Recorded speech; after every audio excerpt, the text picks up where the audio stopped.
Fallout Equestria, Project Horizons, by Sumber, Chapter 29, Mortality. Now listen here.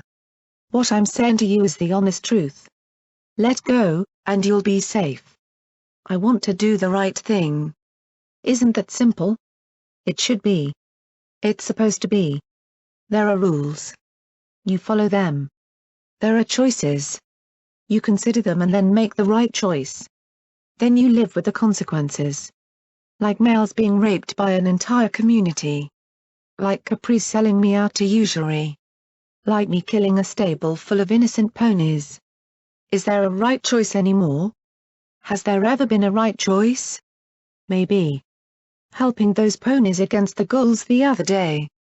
Freeing Scrapyard from Red Eye's raiders. Those were good. But sometimes, it feels like all my choices are between lose and lose more. I want to win. I want a clear victory. I want a frigging carrot thrown my way and a pat on the head and a good job, Blackjack for once. Is that so wrong? Maybe. I didn't go through the trouble of helping Glory just so she could tell me what a good pony I am. I didn't take away Scotch Tape's memories so that she'd like me more. I did them because they were the right things to do. And if that meant I got shot up a little more, or mutated a little more, or died a little more, it was worth it because they were better. I had to do better, damn it. Or what was the freaking point? What did my life matter if it bettered theirs? And yet I'd crossed Rampage. I'd hurt all of us by placing her in a lose-lose position. Stay with us and she'd kill Scotch. Leave, as she had, and Scotch would feel like she'd done something wrong. Because she didn't understand how much Rampage wanted to help her and how quickly she'd kill her to give her mercy. So what should I have done? What was the lesser evil? Sometimes, even when you win, you lose. The rain hissed and splashed into the cold, wet, slimy, and, from the faint ticking from my foreleg, mildly radioactive swamp water slogging around our hooves. Rotting logs and tangled weeds poked out of the obscuring rain, and only my EFS indicated if they should be avoided or not. The only thing I could hope was that any pony, or anything, that could possibly give us trouble wouldn't be stupid enough to go outside in weather like this. An acrid chemical smell was blowing from the north. Not much we could do about that besides breathe through our mouths and make the best time we could. The plan was simple: head north to EC 1101's last routing point in the Iron Mine Naval Base's command center. Somewhere along the way we'd run into the Steel Rangers. Find Somepony in charge. Explain how we started this whole mess and get them to stop fighting with the Reapers. Yeah, that should be easy. Right. In the meantime, Flash Industries, the OIA office, and Horizon Labs were all in a relatively straight line north of us. I checked my pip book again. My eyes kept drifting to that empty square off to the west near the river, just southeast of Toll, Hippocratic Research. Saikoshi had said that Sanguine could save my life. Regrow Glory's wing. For all we knew, he might be able to turn us all into alicorns. I glanced over at Lacunae. If the goddess knew where Project Chimera could be found, would she try something? Lacunae I trusted. The goddess, not so much. I looked at the map display again. It wasn't really all that far off our path, Huge Glory exclaimed as an ambitious leech tried to wiggle its way up her flank. Instead, the black slug got kicked off into the murk. Lacunae was flying low overhead, levitating Scotch Tape safely above the mire. The filly had her hooves extended as Lacunae flew her around in circles. Since the alicorn's magic shielded her from the rain, she was the driest one of us in addition to the happiest. Flying is the best thing ever. She cheered as she swooped around Lacunae.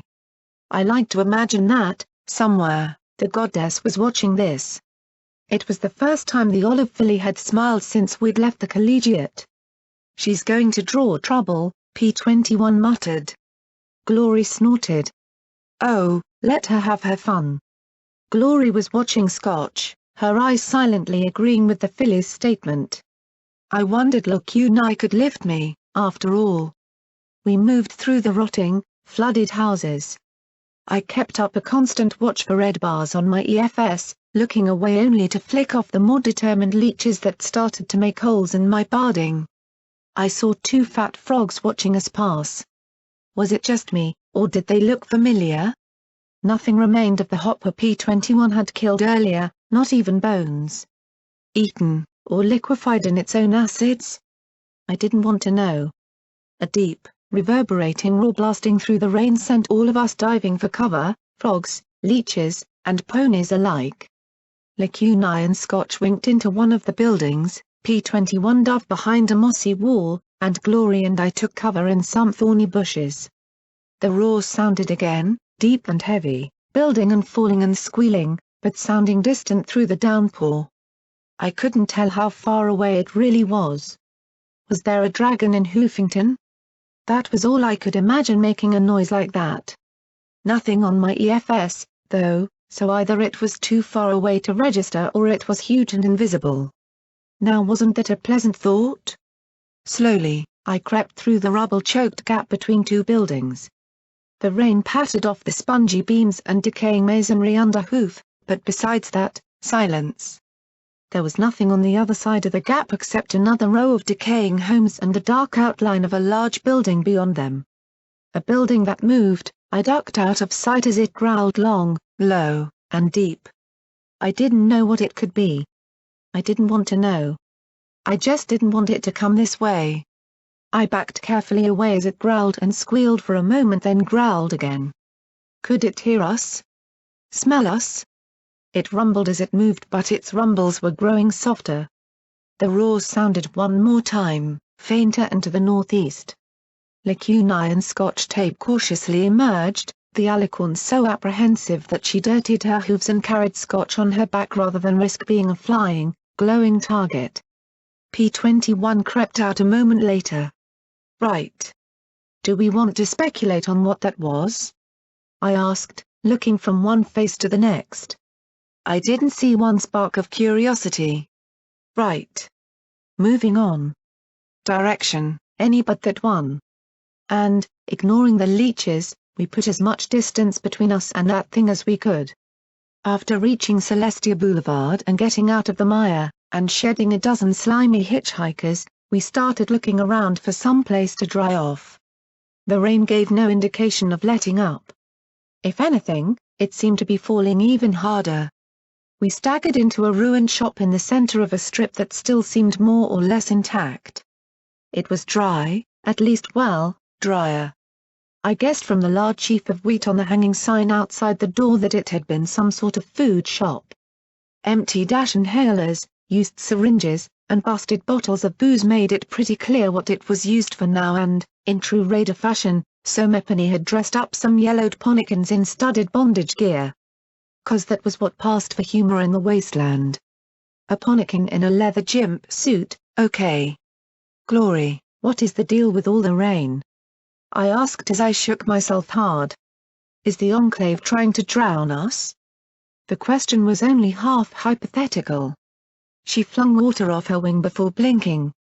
Oh, no. Not at all. Believe it or not, this is all natural.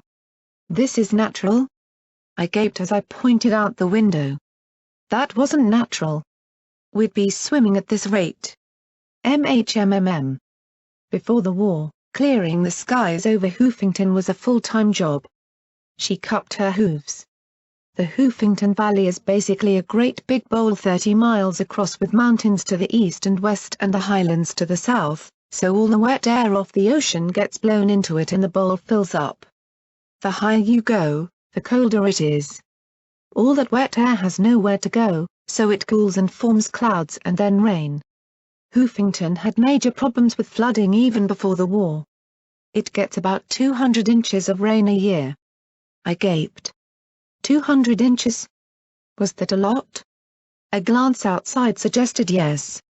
Glory looked out the grimy window at the Brown River coursing along beyond the road. All the Pegorsi had to do was stop working, and nature clouded the skies for us. It probably doesn't matter much today, but Hoofington used to be a major cloud exporter to Appaloosa and other dry regions. I tried to imagine teams of Pegorsi bundling together huge trains of wet grey clouds and pushing them out to the rest of Equestria. I'm amazed there are any tunnels under the city that aren't flooded. Then I mentally kicked myself and glanced at Scotch tape, but she was more interested in the Ponnikins. Apparently, she really didn't remember. If there wasn't power, there probably wouldn't be, P21 said as he rubbed his rear leg. If you look along the riverbanks, there are outflow pipes constantly emptying into it.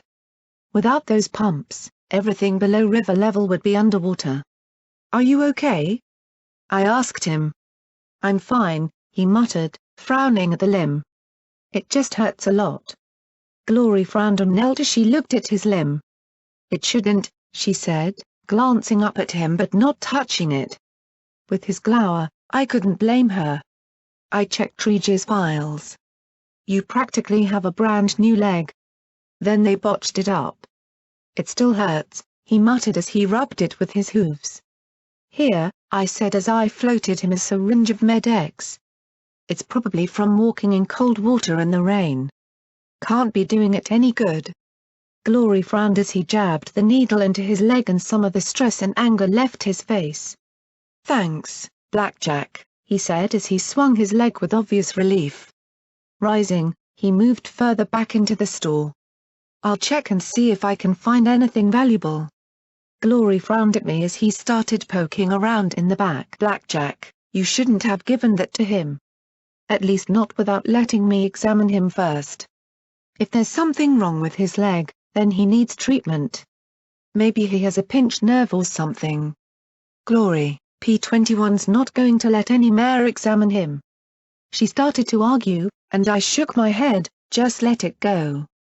If he says it hurts, then it hurts. He doesn't make stuff like that up, I said as I looked at some photographs along the wall. She huffed and moved off to explore as well, also looking at the various outfits and restraints on the dummies. She seemed to be turning far redder than Scotch, though. The photographs were of a blue-grey unicorn mare. I couldn't quite make out the color of her mane from the faded images, but I thought that it might have been pink. She was dressed oddly. Not like Rarity, whose outfits were purely for decoration. It looked almost like casual apparel. Next to her was a buck wearing some kind of strange leather hood. A caption was written at the bottom. The crop, for when your seed needs sowing. The rest of the pictures were hard to make out, but from what I could see I started doubting my theory that raiders had dressed up these dummies. There was one of Rarity looking fabulous and giving the cameras a very wouldn't you like to know? glance as she held a shopping bag in her mouth, the grey unicorn looking on in glee. Another was of a fancy pony with a lace-found cutie mark. Not nearly so fabulous, but still. Wait, Fluttershy? Okay. I stopped looking at the pictures. They made my brains hurt. I sat down on a mattress that Semepone had dragged from Goddess's Newwear and waited for the rain to let up. I hate waiting. I lasted 10 minutes, checking my pistol and shotgun, organizing the potions and chems in my pockets, digging in my saddlebags. I came across the memory orbs from Blueblood Manor. Maybe there was something in there about Vanity's nephew?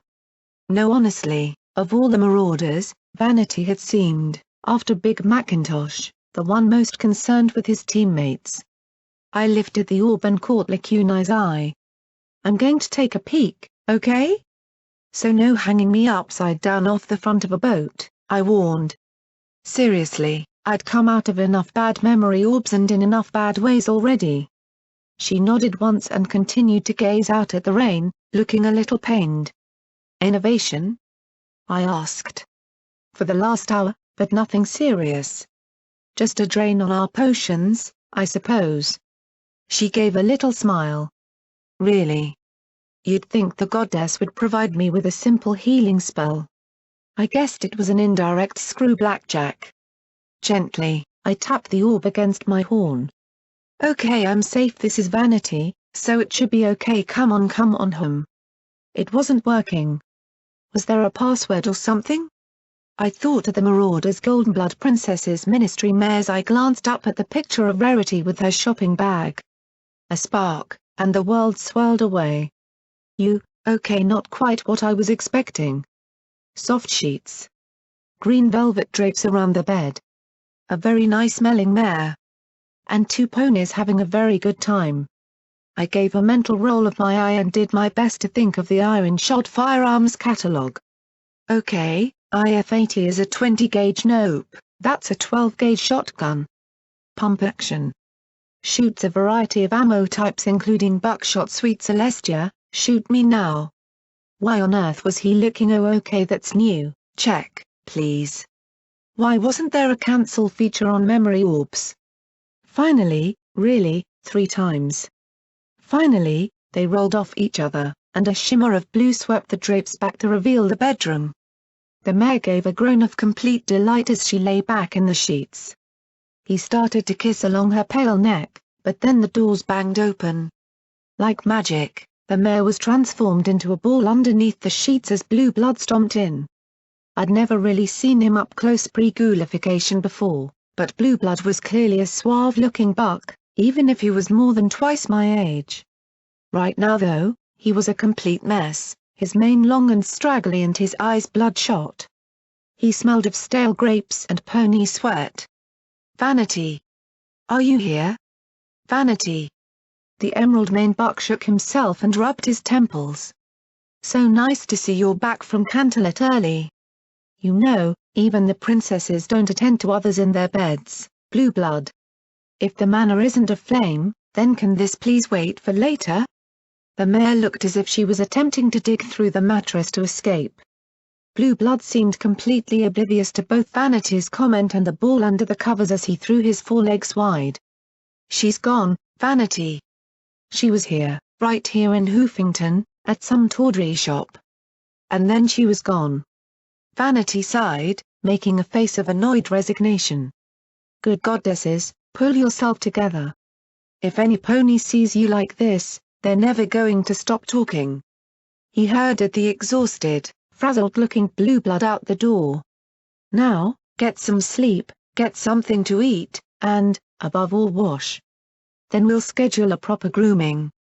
You simply have to put her behind you. She's just one silly old mare who can't appreciate you. Was it my imagination, or did that lump under the sheets give a soft snort of outrage? Vanity's attempt to mollify the morose buck failed. She's not one mare. She's the mare. The only one who could ever complete me. Am I supposed to court Twilight Sparkle now? Or Fluttershy? No. How could she at the moment? I was guessing it was pretty easy. Of course, I also remembered him running his sword through Rose's heart. A minute later, Vanity returned to the room, closed the doors, locked them, and then, after a moment's hesitation, levitated his heavy desk against them. Just another mare, huh? A very familiar unicorn said. He turned to look at the mare sitting upright in his bed. Her purple mane disheveled and tangled about her shoulders, she looked at him with hard blue eyes. Silly, am I? Old? She said that word almost as if it were an obscenity. Vanity chuckled as he sat down beside her on the bed. Most sincere apologies. I had to get him out of here somehow. Your rejections completely broke him. I don't think any mare in history has so thoroughly turned down a proposal. If I knew what a big baby he was going to be, I would have passed it on to Luna. Rarity sniffed disdainfully. I'm sure she would have helped him get over it far more efficiently and effectively. Likely with a wartime commission, she said sourly as she flopped back against the pillows. I shudder for the war effort, he replied as he lay beside her, stroking her cheek. We could just let him catch us, he said as he kissed her throat. She murmured and sighed. A few minutes of satisfaction, at the most, followed by the scandal of the century and the utter disintegration of my career and reputation. She tapped her chin thoughtfully. Not that it isn't tempting, but I simply couldn't leave my friends alone. They need me. Besides, some scandals never fade. Would it really be so bad? He asked as he cuddled with her. Yes, Vanity. It would. She touched her chest lightly. A mare who is desirable, but unobtainable, has power over those who covet her. she is a priceless commodity. But if they know that another obtained her, then she is cheapened and no longer priceless. Really? But you clearly wish to be obtained, he chuckled as he smiled. And how, she said with an unapologetic smile and yet also a demure blush. I'm not made of stone, you know. Indeed, I noticed, he said with a soft poke to her belly. The most delightful marshmallow in Equestria. And he proceeded to nibble gently on that marshmallow, much to the barely stifled giggles of the mare. She sighed and pouted playfully. Oh, why did I have to pick such a cruel consort? She said, throwing a foreleg across her brow dramatically. Sometimes we make mistakes in those we choose to love, he replied softly, and her smile disappeared as she looked away. He stroked that rumpled mane. How's Fluttershy? He asked in a gentle, concerned tone. As well as can be expected after what that bastard did to her. She's throwing everything into something. Some special project she thinks will change the war and end it. She sighed softly. It's been almost 4 years now. This war and these ministries are like a fashion that's grown quite noisome. I'd quite like something fresh. She looked at him and sighed. And since he's tiptoeing around the corners of the conversation already, what is that bastard up to? Suffering, I hope. Vanity sighed. Actually, I think he is. Oddly, Rarity's satisfaction seemed to turn to a thin sympathy. He never meant to hurt her. But he did, and he knows it. And I don't think he'll ever forgive himself for it. She sighed and buried her face in his neck. Why couldn't we have met under different circumstances? One where there was no war. Or killing? Or plots and secrets?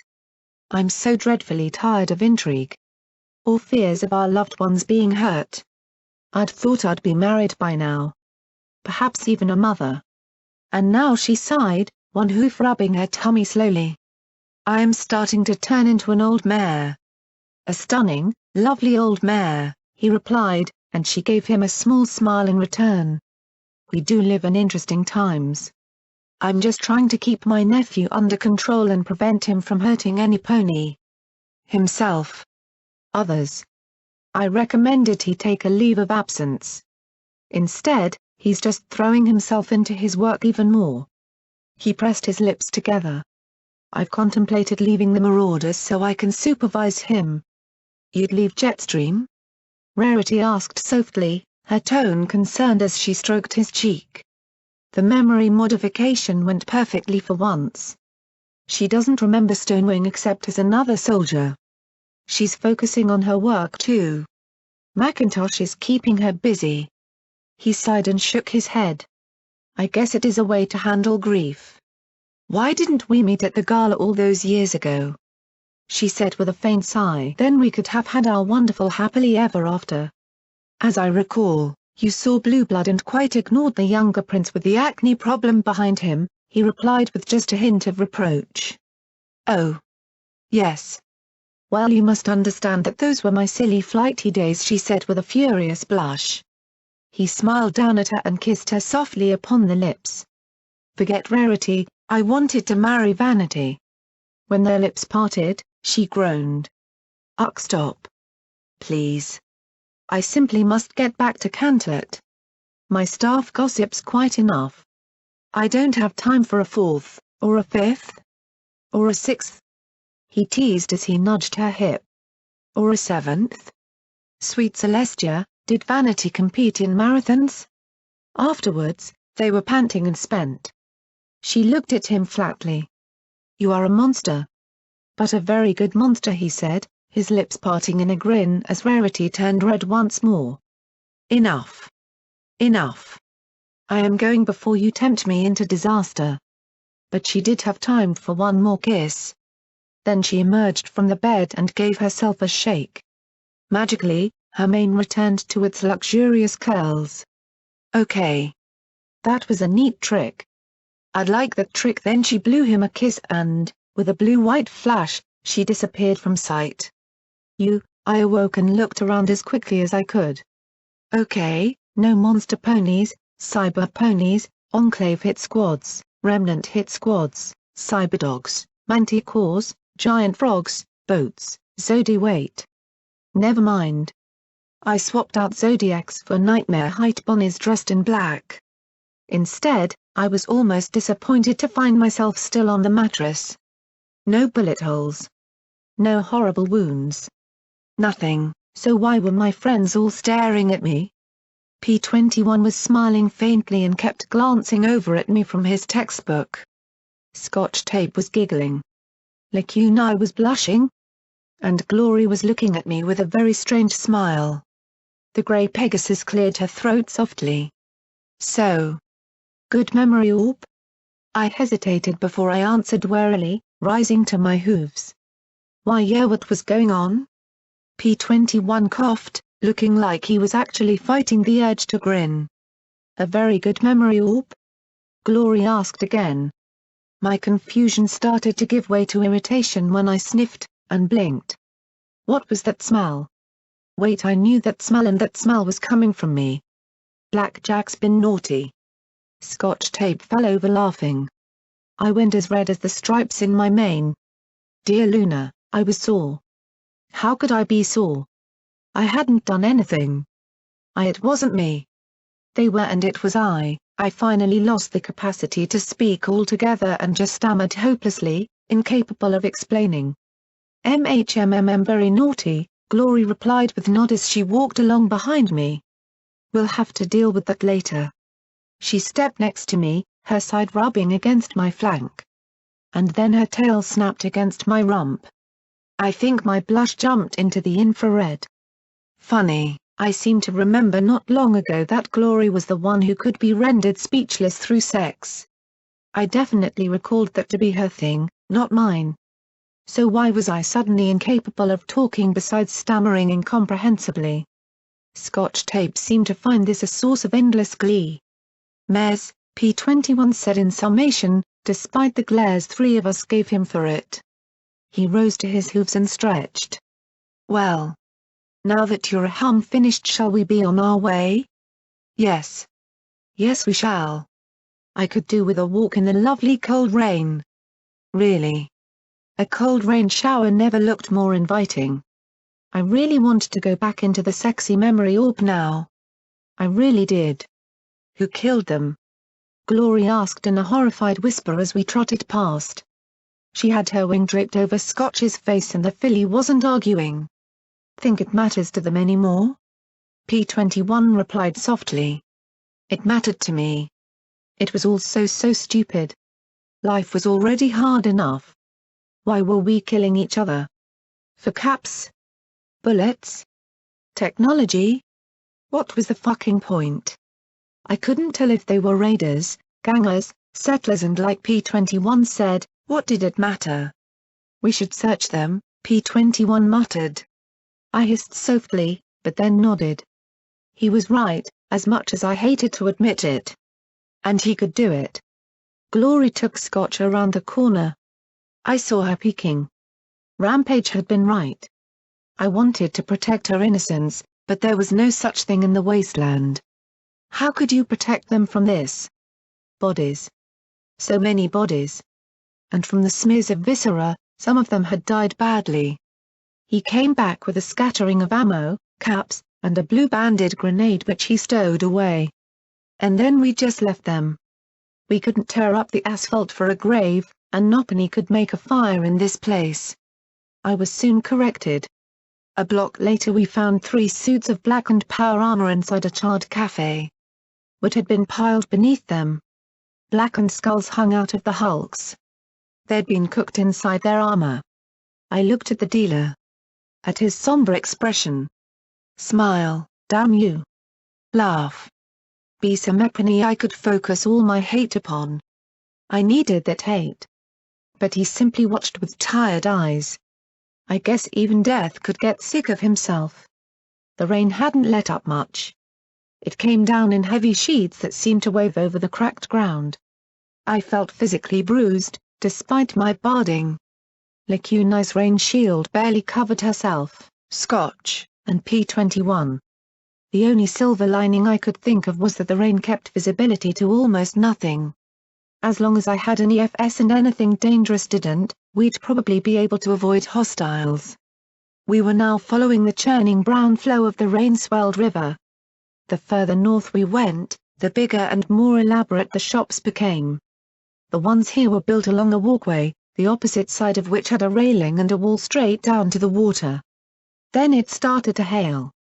You know, I really hadn't realized it was possible for memory orb-sized pieces of ice to fall from the sky. Now I had. And suddenly, I wanted to go back in time, find whatever pony had discovered this valley and thought let's live here.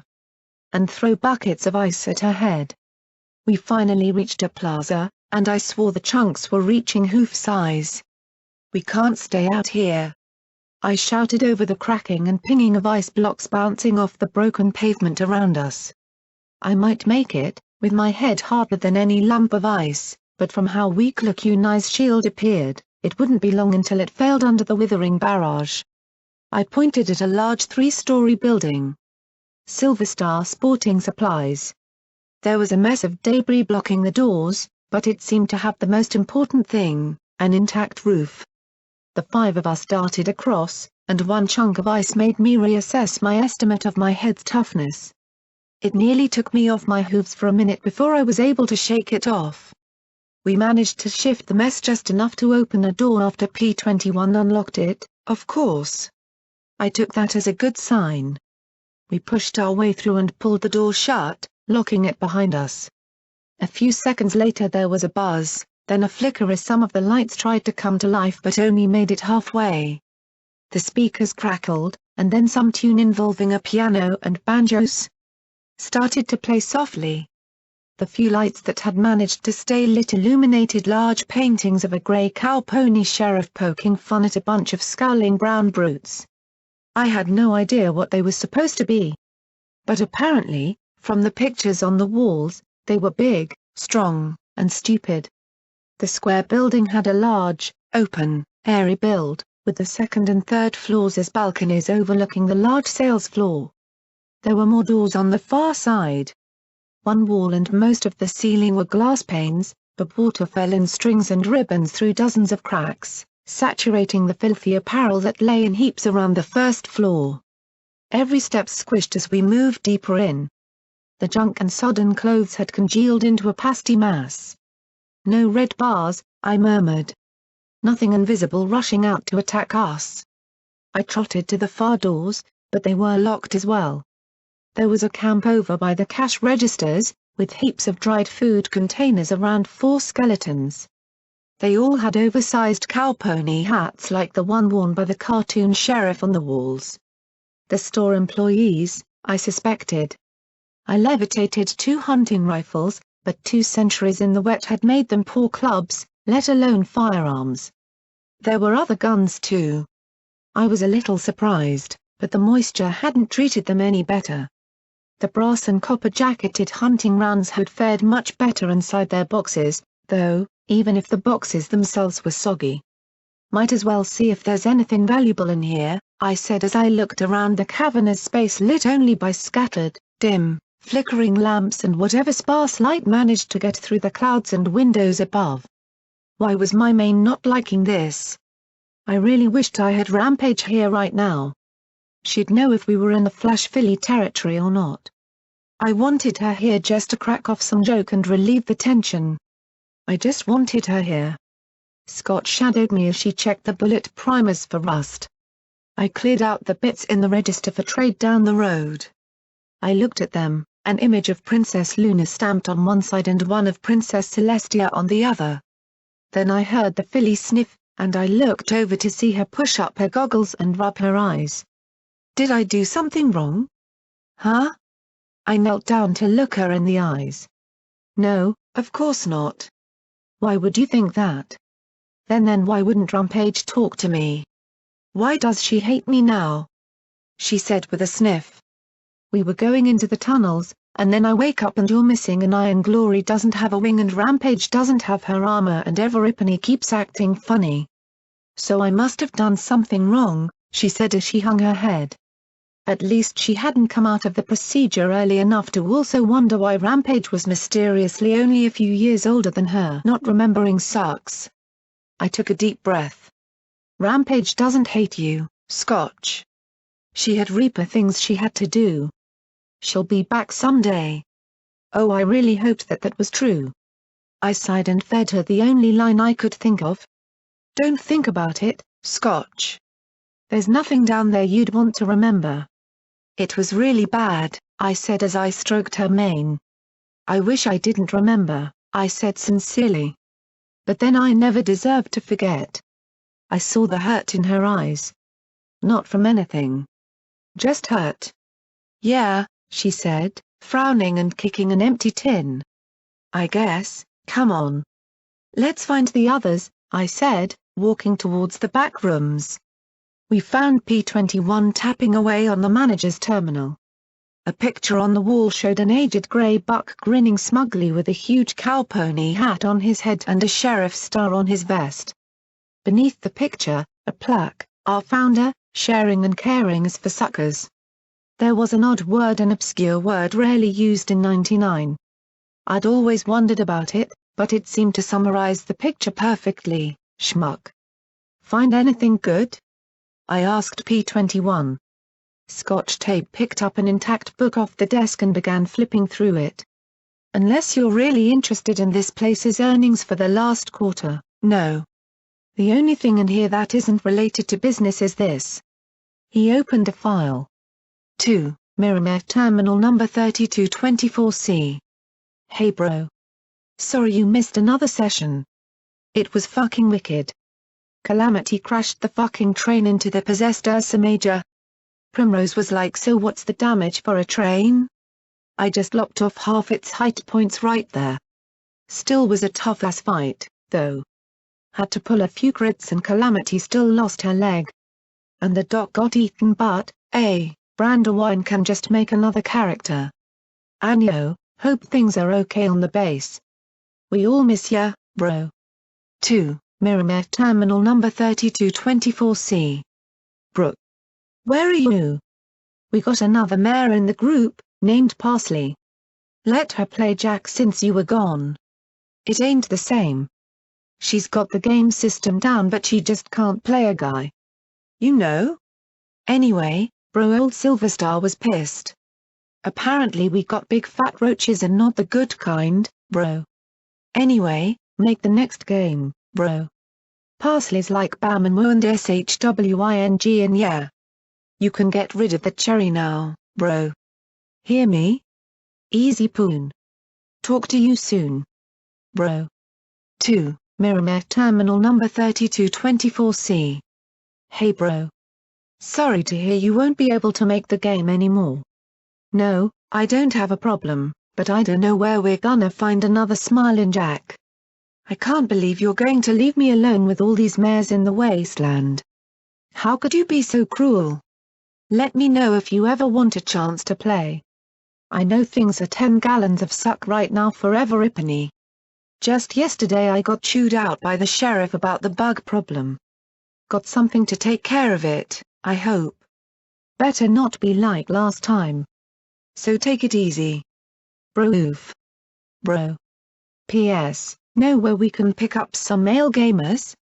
2, Mare Terminal number 3224C. Hey bro, you okay? I tried to call but Mare says you're not there. Bro, come on and talk to me. This is bro. I know things aren't cool right now, bro, but just talk to me. I still got Smiling Jack. Hope I talk to you soon. Want to take you out for another romp in the wasteland. Bro. In the wasteland? I read aloud again, feeling a shiver down my spine. Scotch Tape looked up from the book. Around a Palooza.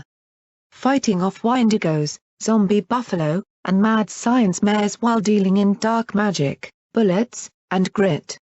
Then she held up the hardback book. See?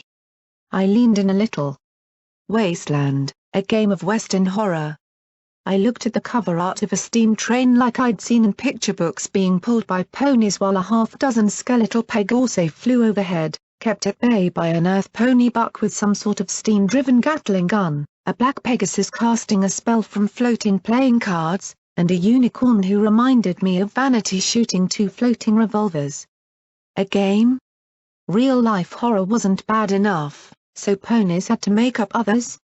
It didn't seem like any kind of game I knew. I looked around the filthy, derelict office. Well, if all this is a game, I'd sure like to quit and play Happy Fluffy Bunny's Land. P21 snorted softly and even Scotch Tape seemed to like the idea. So, nothing else? He suddenly looked evasive, his eyes darting to the side. What? He looked at the terminal inside, bringing up another. 2, Mare terminal number 3224C. Bro. I don't know if you're alive, bro. I'm not sure if any pony is still alive. Everything's crashed. The shield went up before the half-dozen of us could get in the city. I don't know if you're going to get this, bro.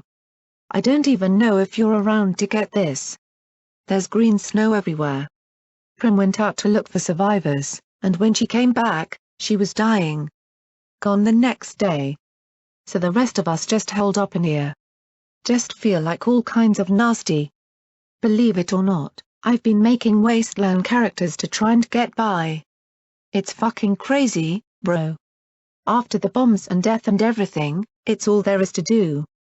Ironic, huh? Well, that and fuck, but I'm worn to the fucking nub, bro. Like, can't even get it up anymore. Yeah, just like Grandpa. Never thought I'd say that, man. I wish you were here so you could finally take care of the cherry of yours. Fucking ironic. Fuck. You're probably dead and I'm giving you shit. Sorry bro. Lights are flickering again, dunno how much longer we'll have power. Shields are still up, so hopefully Somepony comes out of the city to get us. Just wish shit would stop screaming. I think there's Somepony nearby that keeps on yelling I'd bring them in here if they'd just stop. Makes my head hurt. Till then, we'll just keep hoping. Take care. Bro. Shit. Now I knew why P21D not shown me that one. Those little reminders of life of millions who died for no reason. As millions of ponies, who could ignore it. Lots of ponies died. Whatever. But turn one of those millions into bro, and suddenly I was sniffing and rubbing my eyes. The dealer just looked at me from the corner office, his lips pressed tightly together in a stark frown as he pulled his hat down over his eyes. The lights were growing stronger now. The music crackled a little less and started playing a little message about a 2-for-1 special. Don't be as dumb as a buffalo, partner. Hey Blackjack. How many ponies do you think died in here? Scotch Tape asked with a frown. 6 according to the messages, I replied, feeling tired. I thought of going back to the bedrolls by the counter. My head was killing me. Then why are there 7 skeletons? Scotch Tape asked. Or 8? 9? There'd been 4 out by the register. 3 in the office and was that all of them? I stood and trotted out into the hallway. Bones. You overlooked them in the wasteland. There are so damn many that, eventually, you just shrug and go oh look, more dead. But now I was taken in by the sight. I grabbed the sodden, rust-stained clothes and lifted them from the mess. Raider style. The door had been locked, I murmured. To the outside. There wasn't anything to stop us from locking it once we were, P21 began, then stopped. He looked around. Do you hear that? I did hear that. A high and distant noise like a scream. I ran out into the main floor, grabbed the closest mound of sodden cloth and heaved with my magic and my hooves. The lump broke free with a sickening wet pop, and soaked bones clattered free. Another. And another. There weren't 6 bodies here. There were dozens. Lacunae. I called out.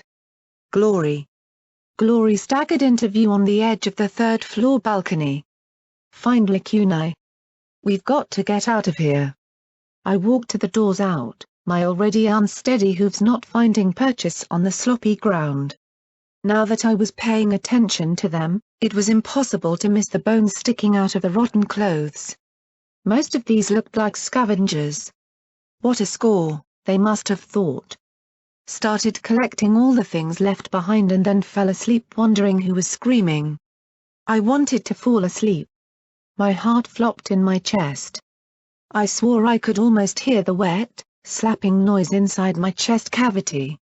But that was nothing compared to the screaming. It wasn't a true scream, not like Zomepany yelling for help. It was a steady sound, almost mechanical. I wasn't sure if I was hearing it with my ears or with my head, but it was growing louder and more distinct. I ran to the doors and shouldered them hard, but the junk stacked up behind them didn't budge. I tried each one in turn but couldn't find the one we'd cleared away. In desperation, I lifted my shotgun and fired 2 rounds. The ballistic glass chipped. God, this is damned overbuilt garbage. I screamed as my friend staggered out onto the main floor with me. This whole building was a trap. Ponies would come in, not notice the innovation until it was too late, and keel over dead or die in their sleep. Others would come in and see the bounty of salvage and die before they could escape. It was like flanking the tunnels. I felt so tired, my head pounding. Worse, my taint just seemed to go nasty around the innovation fields. My heart was crap, I couldn't even describe it. It didn't feel like beating so much as undulating. 6 months might have been overly optimistic. We've got to get out of here. We're up to our horns in innovation, I said as they looked at each other. Ideas? Shoot our way out? Suggested Glory, starting to stroke her remaining ring in worry. I pointed at the door I'd shot. She still blasted it with her beam rifle, but it merely scorched the glass.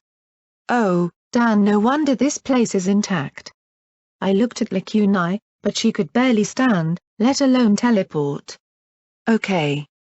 We're stuck, but we know about it. So, Nopany, fall asleep.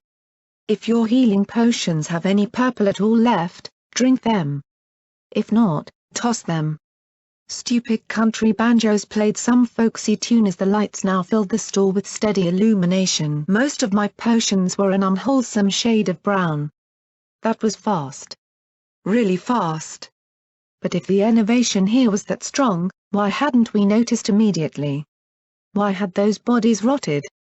The innovation still wasn't strong enough to liquefy flesh, but it certainly seemed strong enough to prevent rotting. I drank the watery potion that remained.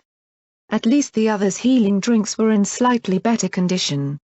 Okay, right now, I was really missing a super strong striped mare. If she showed up before we keeled over, I'd give her a nice big happy kiss. Okay. Glory, look for a back door or window or anything.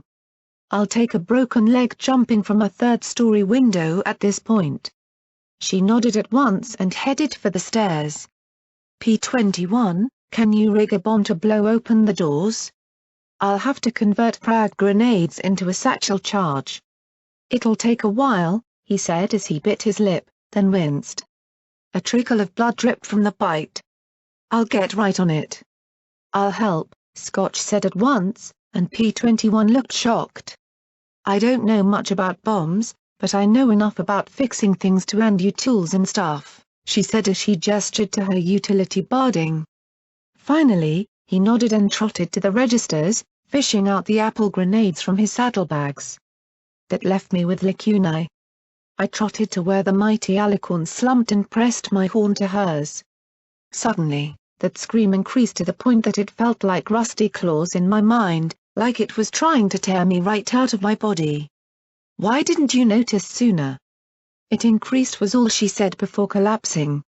In that last moment, I sensed she was fighting just to keep herself together. Increased? How could it increase? I rubbed my runny nose as I looked around the brightly lit shop. We'd moved the scrap, picked the lock, come inside, and started scavenging. I looked at the cartoon before things and the grinning sheriff. I'd preferred it when the lights were dim, it looked less like the cartoon was mocking us. Wait, a little pink pony clicked on a light bulb in my mind. The lights came on but not nearly all of them, at first. Slowly. We must have tripped some sensor that started an automated system. As the power turned on, the enervation increased. Something here was causing the enervation. If it hadn't been bad with the power off, I raced towards the back of the store. P-21 was busy. If this didn't work, he'd be our best shot at getting out of here. I licked my lips and tasted blood. I rubbed my muzzle again and looked at the crimson on my barding. Oh, not good. I really didn't want to be reduced to bloody goo and bones. Rushing into the manager's office, I looked at the terminal. The menu didn't offer much hope. Sales figures, inventory, employee hours, messages. Then I spotted, at the bottom, store functions. I scrolled down to it and clicked. Store automation, on, lights, on, ambience, on, coffee machine, warning. Critical failure. I didn't look much further than that.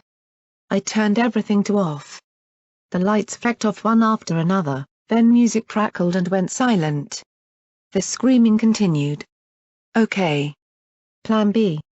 I pulled back my barding, took off a brace, and with my sword sliced my foreleg.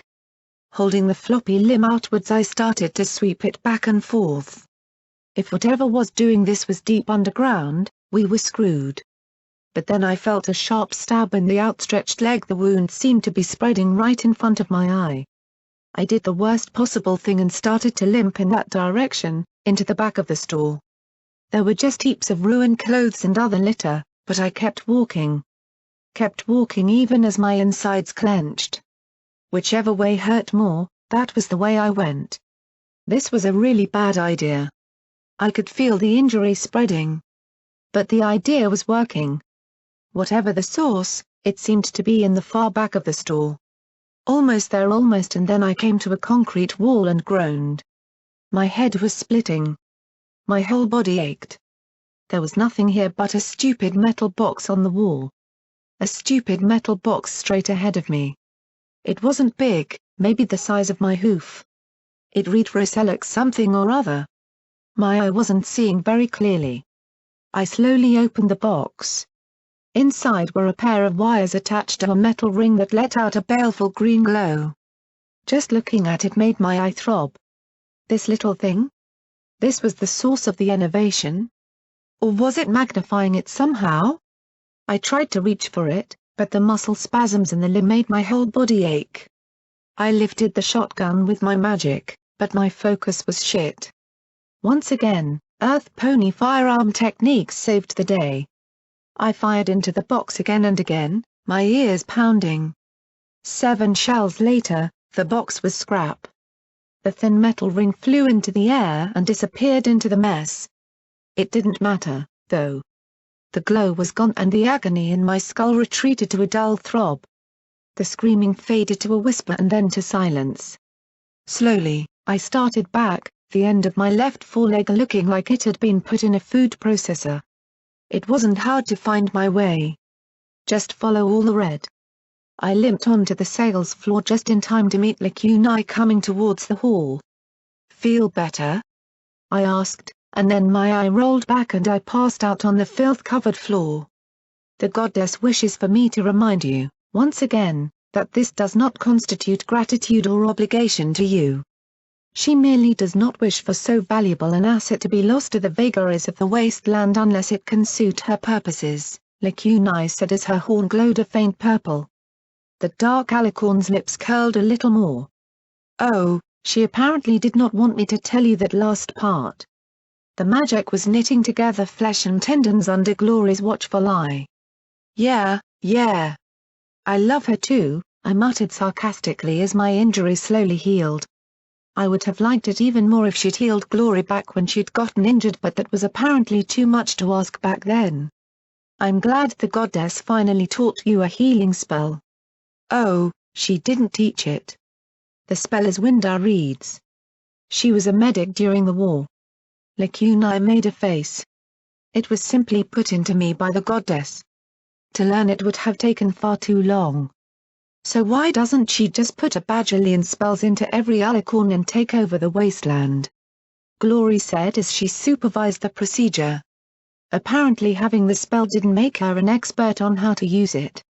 She's tried that. The results were unfortunate. The mind would have so many options, most of them alien to us, and we would make mistakes. Rather, we are given a minimum of spells to focus on, but we know them exceedingly well. And we are always learning new applications for them. There is one mare in particular who is definitely pushing our learning curve. She gave a little smile. I am something of a special case, though, she added. I looked at her, the alicorn dustbin of unwanted thoughts and feelings. The pony who never was a pony. I wanted to ask who she was before becoming an alicorn. Family. Friends. A life. All those things she'd never had. This is amazing, though, Blackjack, Glory said, once more excited. Nobody has ever been able to find a source for innovation. It was always assumed to be some kind of magical damage to the environment or some zebra weapon, but its distribution's been a mystery. If it's caused by devices, then we might be able to eventually remove them. I don't know what it was. I was pretty messed up at that point. But I don't think it's gone. Just turned back down to normal, I said as I watched them work in the normal Hoofington gloom. Evidently, after turning everything off, I'd powered down the terminal. Now we couldn't get it turned back on. Still, it's a phenomenal breakthrough, Glory said with glee. I so can't wait to write my teacher about it. She was literally dancing on her hooves. I listened for Rampage to make a sarcastic quip about Glory being an egghead but nothing. Goddesses, I missed her.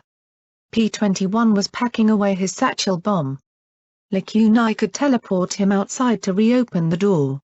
Scotch Tape was looking for any food, medicine, or ammo that was still good. She was almost as good at scavenging as her daddy, but I kept that to myself. See? Blackjack can be taught. So when we came in, that box powered up and started killing all of us. Why? How? No idea. But at least we knew what was causing it. I tried to think of what was written on that box before blasting it. Rosellic Gardens? Businesses? Security? Ugh, now I was afraid I was making stuff up trying to remember. We've dodged another bullet, I thought as Lacuna finished. Not that I'd say it, but her healing had left me stiff and sore in that limb. Well, beggars can't be choosers, Blackjack. The bony bastard hadn't taken me yet. But as I looked at the bones behind the register, I heard the shuffling in my mind. Just wait, they seemed to say. We reached a major road that came out of the core. Another 4-lane highway that cut straight as an arrow due east. Okay, so it wouldn't be much good for us. The bigger concern was the broken bridge that had once spanned the river. What remained of the huge concrete arch was covered with wagons of all types, and they'd been cobbled together into a settlement of a decidedly unpleasant sort. Spike decorations were never a good sign around Hoofington. So what are we going to do? P-21 asked as he looked up at the town. Can't we just go around? Glory asked, pointing at the wet walkway that went under the bridge. He pointed a hoof up. Would you look at that place? Are you telling me we should just leave it? They could be raiders. Could be, but they're not attacking us. Hoofington is dangerous enough. Are you suggesting we go out of our way to pick fights with whatever ponies we come across if we don't like the look of them? Glory countered with a scowl. My friends glared at each other. Hey! Simmer down a notch, I said in concern. Glory and P-21 weren't usually on the same page, but they rarely looked ready to blast each other. I looked over at the worried Scotch and sighed. What I wouldn't give for Rampage to be here right now. Look, there's a really simple way to resolve this. Both blinked at me. I supposed that Blackjack as the voice of reason was a little surprising. I'll trot up there and say hi. If they shoot at me, we'll know that they're bad ponies. Like that scavenger near the MASP's tower? I winced inwardly. If they shoot at me a lot while shouting about how they're going to rape me or eat me or fuck me up, then we know they're bad ponies, I amended. Okay. Now that was the look I was more familiar with. "Blackjack, are you trying to get killed?" Glory blurted. "We just healed you." "That is to be one of the most idiotic plans I've ever heard," P-21 retorted simultaneously. I stomped and the effect was ruined by me splashing myself with muddy water. My lips twitched for several seconds before I pointed a hoof at Glory. "You're right. We shouldn't just shoot every penny we come across." And then I pointed at P-21. "And you're right. If they're all cannibals or something, then we've got an obligation to prevent them from hurting any pony else. So, do either of you have an alternative?" P-21 looked up at the bridge. The first 50 feet were completely open. "No, okay. So, I'll trot up and say hi." P-21, you sneak up while they're paying attention to me in case they're bad. Glory, hang back with Scotch and give me cover in case I have to run. Lacuni, if things go real bad, pop in and shield me so we can fall back. Remember, this close, the city's air defenses might find you a fine target, so no flying. Lacuni nodded once. This just screamed bad idea, but what could I do? So Mepany had to pry into other ponies' business. Might as well be me. Well, let's go say hello. I walked towards the settlement with Taurus's rifle beside me. I needed a name for the hunting rifle bulldozer. Nah. Old Bull? Maybe, but it needed to be cooler. As I stepped onto the bridge, my pip-buck chirped. Fallen Arch appeared in my EFS's navigation tool. Now there was a name to inspire trust and community. As I approached the main gate, the back hatch of a covered steel wagon, the 2 watchponies stationed above it turned and started. They began banging on a metal drum, calling more to the gate. "Who goes there?" called a buck through the downpour as they mustered atop the metal wagons blocking the bridge. I glanced to the side and saw P-21 wiggle underneath one of the old vehicles and disappear from sight. "Security!" I yelled back. If anything was going to make them start shooting, but they hadn't yet. I took that as a good sign. "What do you want?" the buck yelled. "I'm contemplating wiping all of you out." "Just to get out of the rain," I answered. "Go away," the buck retorted. "I got caps for trade." I said go away. A rifle shot pinged off the asphalt before me. Then I saw P-21's face emerge from under the wagon. He looked me in the eye and shook his head slowly, drawing a hoof across his throat. I sighed and then narrowed my eye at the half-dozen ponies on the wall. "Now listen up. I am wet, tired, and now cranky. You will drop your weapons and open the door to this place. Whatever messed up shit you're doing in there will be ended, and then I'll be on my way. Otherwise, I am going to bring down such a fury upon you that you'll wish you were never born. I will tear down this fucking bridge with my bare hooves and dump it all into the river and let Celestia deal with you in the ever after." I shouted as I started to pace. "So what is it going to be?" "Because I'm sick of waiting." They stared at each other as I stood there with rain dripping off Taurus's barrel. I could see a sniper rifle, but its owner was out in the open. He was first, then weapons hit the ground and they were scrambling out of sight. I blinked in surprise. "Huh," I muttered lamely as a terrified buck pushed open the doors to the settlement. Slowly, I approached, watching my EFS. "For red among the blue. Please don't kill us," he begged as I passed. I looked back at Glory, Scotch, and Lacuni and gestured for them to stay back. I walked through the wagon. The far end had been cut away. Fallen Arch wasn't much as far as settlements went. I gathered its name was due to the 100-foot span of fallen bridge it backed onto. A half-dozen wagons had been converted into rusty shelters. "I need every penny out here right now," I called out into the rain. One by one, the bucks emerged, and only bucks. There were maybe 8 or 10. My eye swept the rusted shelters, but there was one building full of blue bars. I said every penny. Then the door opened and 2 more bucks emerged, a mare wearing a filthy rag trailing them. One of the pair had his mouth clasped on a detonator. The other, who I took for a leader given that everypony kept looking at him, cleared his throat. "Hello. My name is Collar." Oh, this boded well. "I'd welcome you, but I'm afraid you're going to have to leave here, Miss Security. You have no business being here and no right to judge us." I looked over and picked up P-21's blue bar off to the side. He peeked at me, and I looked back at the leader. "Well, that sounds like there's something here that needs judging. I'd really like a peek inside that wagon there," I said as I pointed with my pip buck, glancing over at P-21 again. He gave a tiny nod and then disappeared. "That holds our mares and foals," he replied sharply. "You will not deny us our property." "Property?" Then my eye picked out the collar on the mare's throat. "Slavers." Collar coughed. "However, we are not unwilling to compromise. Leave now, and we shall allow you to take Clover with you." I felt a loathing like I hadn't felt in a long time. Raiders were sick. Gangers were violent. However, nothing churned my stomach like the thought of a pony selling another pony.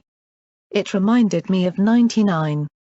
"Now, that sounds pretty generous," I said as I saw P-21 slip as quietly as a ghost through a window in the trailer.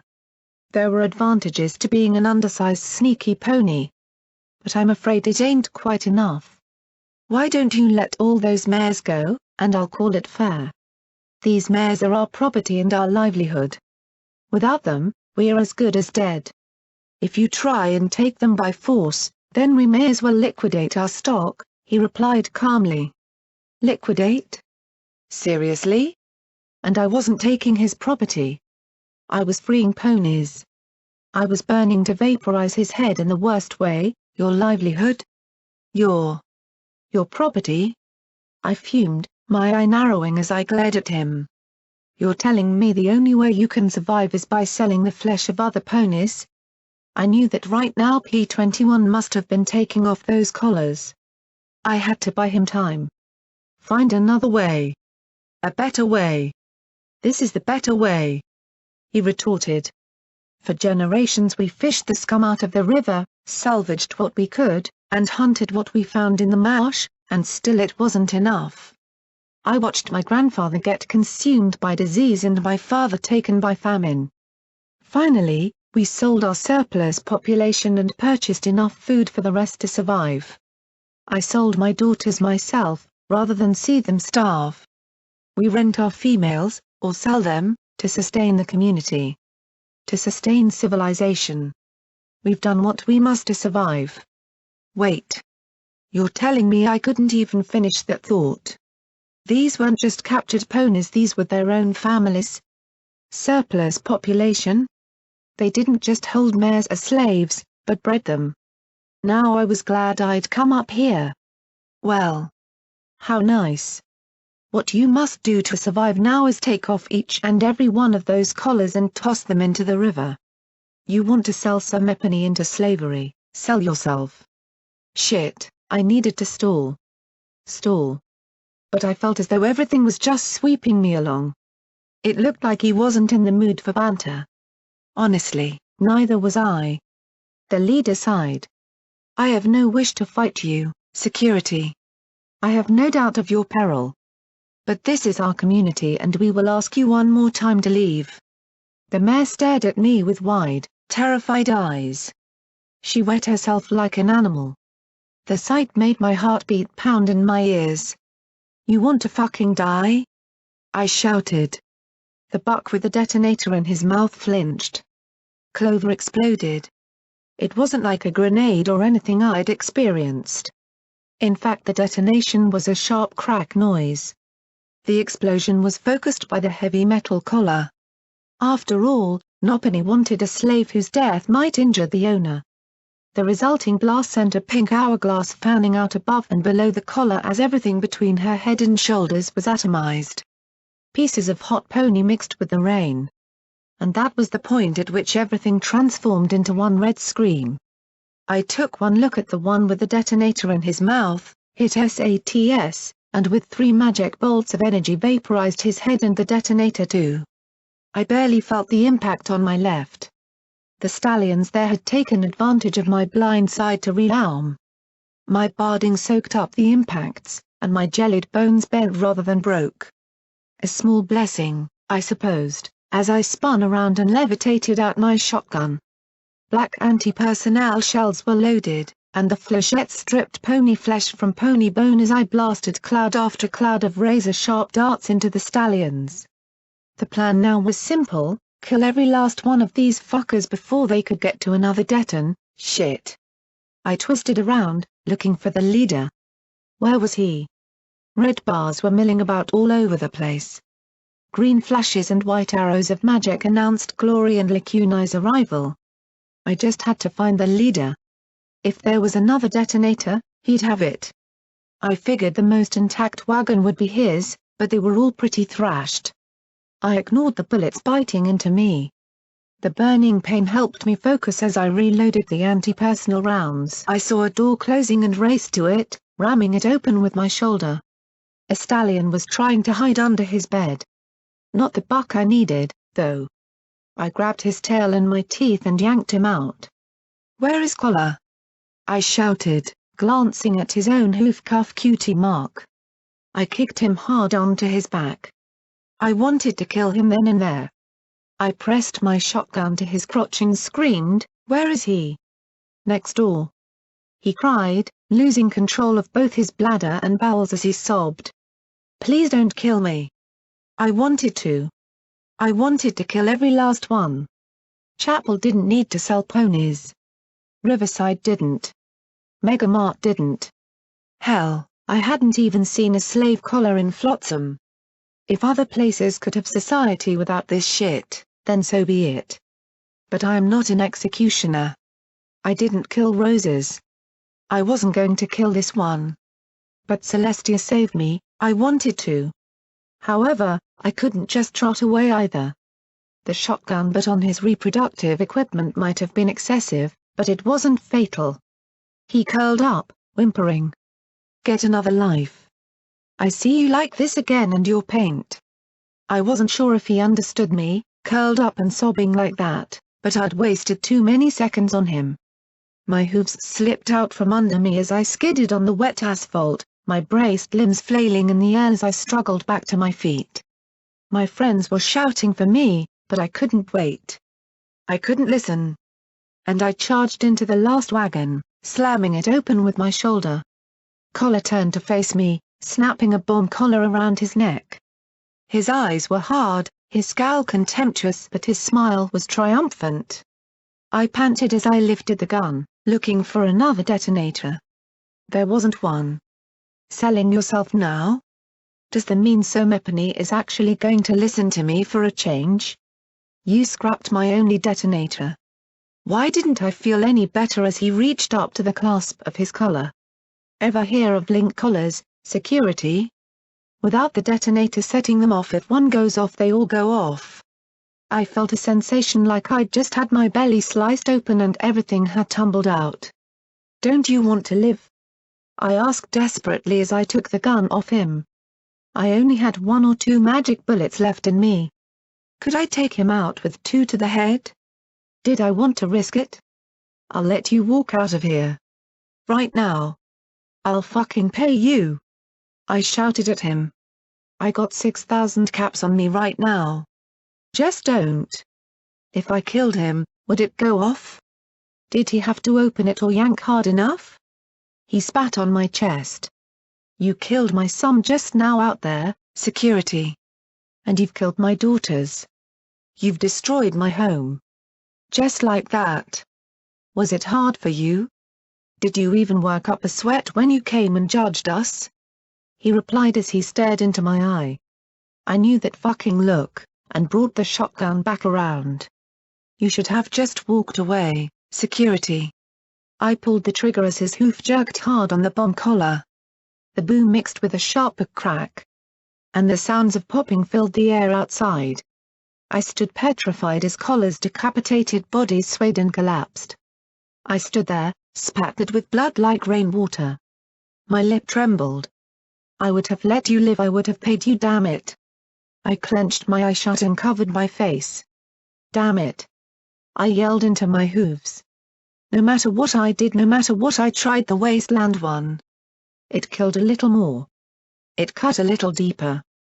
The dealer just looked on at the far side of this little hovel, and I screamed as I pointed the shotgun and unloaded every round into him. When the gun was expended, I loaded explosive rounds next. I didn't give a damn what they did to the condition of the weapon. Again and again the shotgun roared as I destroyed everything in sight. I didn't care if there was life supply of wild Pegasus in here. Everything was blasted. Incendiary rounds lit the bed on fire. The stove was soon ablaze. For a horrible instant I wanted to stay in there and burn too. Then I smacked that idea and myself for thinking it. I couldn't do this. Not now. Coughing and hacking, I staggered away. Slowly I stepped out into the rain. Step by step I walked towards the wagon trailer that had held the slaves. How many had he been able to save? How many? I saw Glory and Lacuna huddled around P-21, keeping the rain off him. Scotch Tape was being violently ill. No other blue bars. Not a one. If there was a survivor, they'd fled out of range. Fallen Arch was a slaughterhouse and I had been the butcher. Had I just walked past? No, that would have perpetuated this. So now was quick atrocity okay if it stopped an ongoing one? I walked slowly to P-21 as he shook so hard that Glory could barely get the medics into him. His forehooves had been blown off. Blood was painted across his face. He stared up at me, tears running down his cheeks. I really tried. He whimpered. I didn't let them die, Blackjack. Please. Please believe me.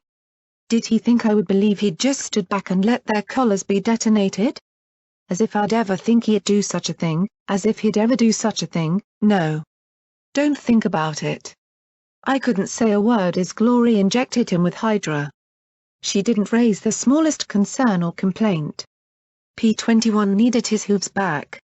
A little taint was a small price to pay. The poison spreads a little more. I looked at the blood-soaked bodies. Pony blood flowing like a river out the door. Pony blood mixing with the rain flowing out to meet the river. I'd never been happier for the rain. Never. It washed everything away. Afterwards, I had to do something for the bodies, but I was at a loss. The slavers were carrion, but their victims deserved something. Ponies weren't exactly flammable, there wasn't any ground suitable for burial. The thought of dumping them into the river chilled me even more, but it might be the only thing we could do. Then Lacuna stepped forward and her horn glowed. What are you doing? I asked softly. What a goddess should, she answered, and the first body lifted in her magical grip and started floating higher and higher over the river. A red light atop the massive wall surrounding the core grew brighter and brighter, and then a beam struck the body. For a few seconds a star burned over the river before the ash was scattered. Then another star. Another. Another. Lacuna was gracious enough to tend to the fallen slavers as well. She was a better pony than I. There'd be one corner of the wasteland devoid of bones. Glory had to do the scavenging, and she managed only a hooful of bullets and caps. To be honest, I couldn't care less. I just wanted to get going. I was sick of the rain all of a sudden. Sick of the blood. Sick of everything. It wasn't my fault. I knew that. It wasn't P-21's either. He wouldn't have lost his hooves and nearly his face if he hadn't been trying to take the collars off. The fault lay with Collar. He and the others had decided years ago to engage in selling out their own. It didn't matter if they justified it as simple survival. Who could justify anything if you worked at it long enough? They'd set up a community based on an atrocity and then had the misfortune of me trotting along. So why did I feel guilty?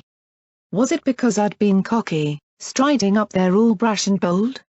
They ought to rename Blackjack, then.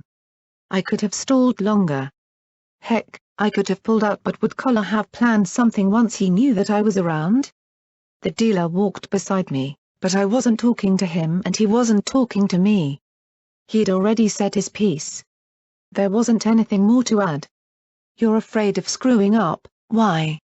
I was so good at it. Clearly, I'd never really appreciated what inches of rain was really like, but at least we were fortunate enough not to have to measure pounds of ice. The only sign left of the hail was the occasional overlarge ice chunk melting beside of the path. Still, the rain was strong enough that nothing else was stupid enough to be following the river in it. We were passing the twisted remains of a marina, the boats and docks and pilings all tangled together in heaps from the river's powerful flow. The rain was so heavy that we almost missed the sign. That was a trick in and of itself given its size. It was painted over a billboard that had slid down the face of an apartment building. So Mepany had painted, in deep red letters, 2 words. Hoofington rises. I felt a prickle along my spine and glanced over at the core. Hoofington rises. A slogan from 2 centuries ago reappearing here? Now? The paint wasn't weathered much. My friends watched me as I trotted towards it and put my hoof on the red letters. No one paints a 30-foot wide, 20-foot tall slogan randomly. Blackjack? Glory asked in concern, snapping me out of it. We were getting soaked. Well, except for lacunae and scotch, of course. Nothing. Just don't you think it's weird? I asked, and Glory gave a crooked smile in response. Blackjack, we just escaped from a sporting goods store that was killing us with some sort of arcane device. Yesterday, we met a 2-century-old pickled pony in a jar. And the day before that she trailed off, glancing at scotch before she coughed. Anyway. My weedometer's been busted for some time now. She laughed as she nudged my rump, then frowned. Actually, I've never had one. I mean, what would it detect, and how would you scale it? I get the idea, Glory, I replied with a smile, the first little smile I'd given in hours. It's just a sign, Blackjack, P21 said quietly as he flicked his mane, trying to shake the water out of his eyes. He still had little pieces of pony in his hair, but at least he still had his hooves and his face. Yeah, I muttered, giving the sign one last long look before continuing along the hoof path that ran above the wave-bashed marina. Just a sign. Okay. It's official. Hoofington gets 200 inches of suck my dock, I muttered as we continued north while the river curved away to the west. The buildings were changing from fancy shops to more business-like structures. Most were 5 or 6 stories. Nothing compared to the towers in the core, of course, but tall compared to what we'd been seeing for the past while. We were going slightly uphill, which, combined with all the rain pouring down on us, meant that half the time it was like we were trying to wade up a creek. The storm drains couldn't handle all the water, and so it was surging and trickling around us all over the place. I was up to my knees in the cold flow. Then the ground exploded.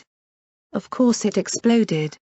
Everything spontaneously explodes around me. Pipes. Vertebucks. Mares. Hell, I made Deus explode twice. So, really, I should not have been as surprised as I was by the missile blast that knocked me off my hooves and sent me rolling back till I hit P21 and Glory. Lacunae, who'd kept herself and Scotch aloft, immediately raised her shield. Good thing too, given the barrage of Gatling gun fire that sprayed against it. I followed the blinking line of fire to a balcony. Oh. Hello, Steel Rangers. A pair of them.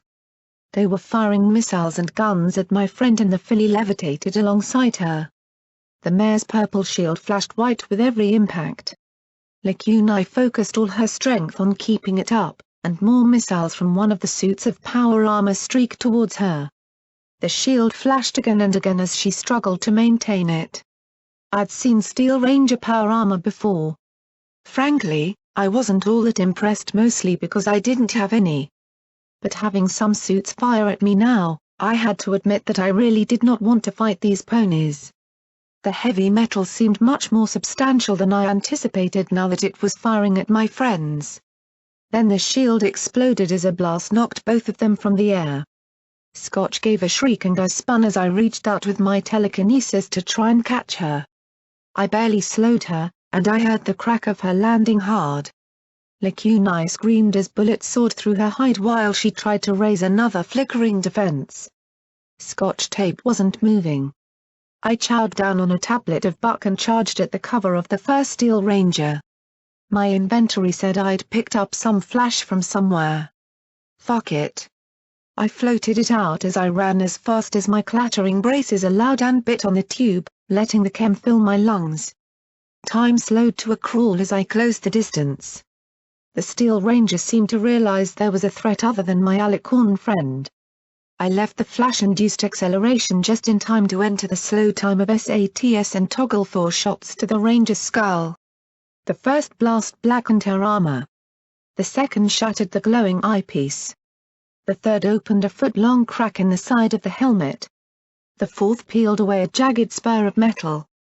I saw pink skin and a terrified blue eye staring back at me as the targeting spell wore off. I pushed hard, my buck-infused body lifting and shoving. I felt like I was an orange mare pushing over a fully loaded apple cart. One brace gave beneath my barding, but still I lifted until the whole suit of armor fell over with a metallic crash. Vigilance pressed against that as I stared down at her. The dealer stood a short ways away. "Pull the trigger," his solemn face seemed to say. "What's one more body? You bitch and moan about the dead, so make some more. Ponies fall like rain in the hoof. Pull the trigger.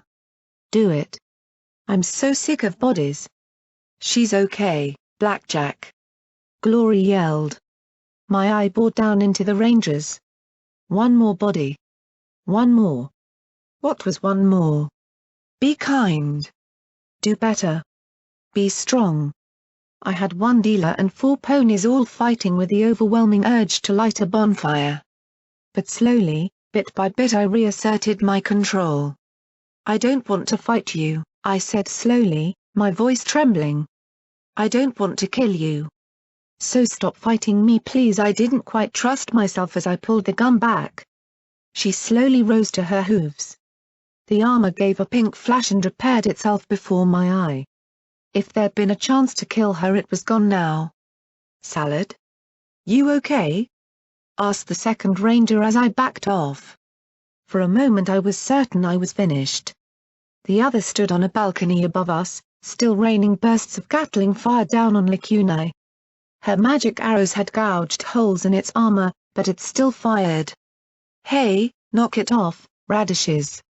boomed the first to the other as she rose.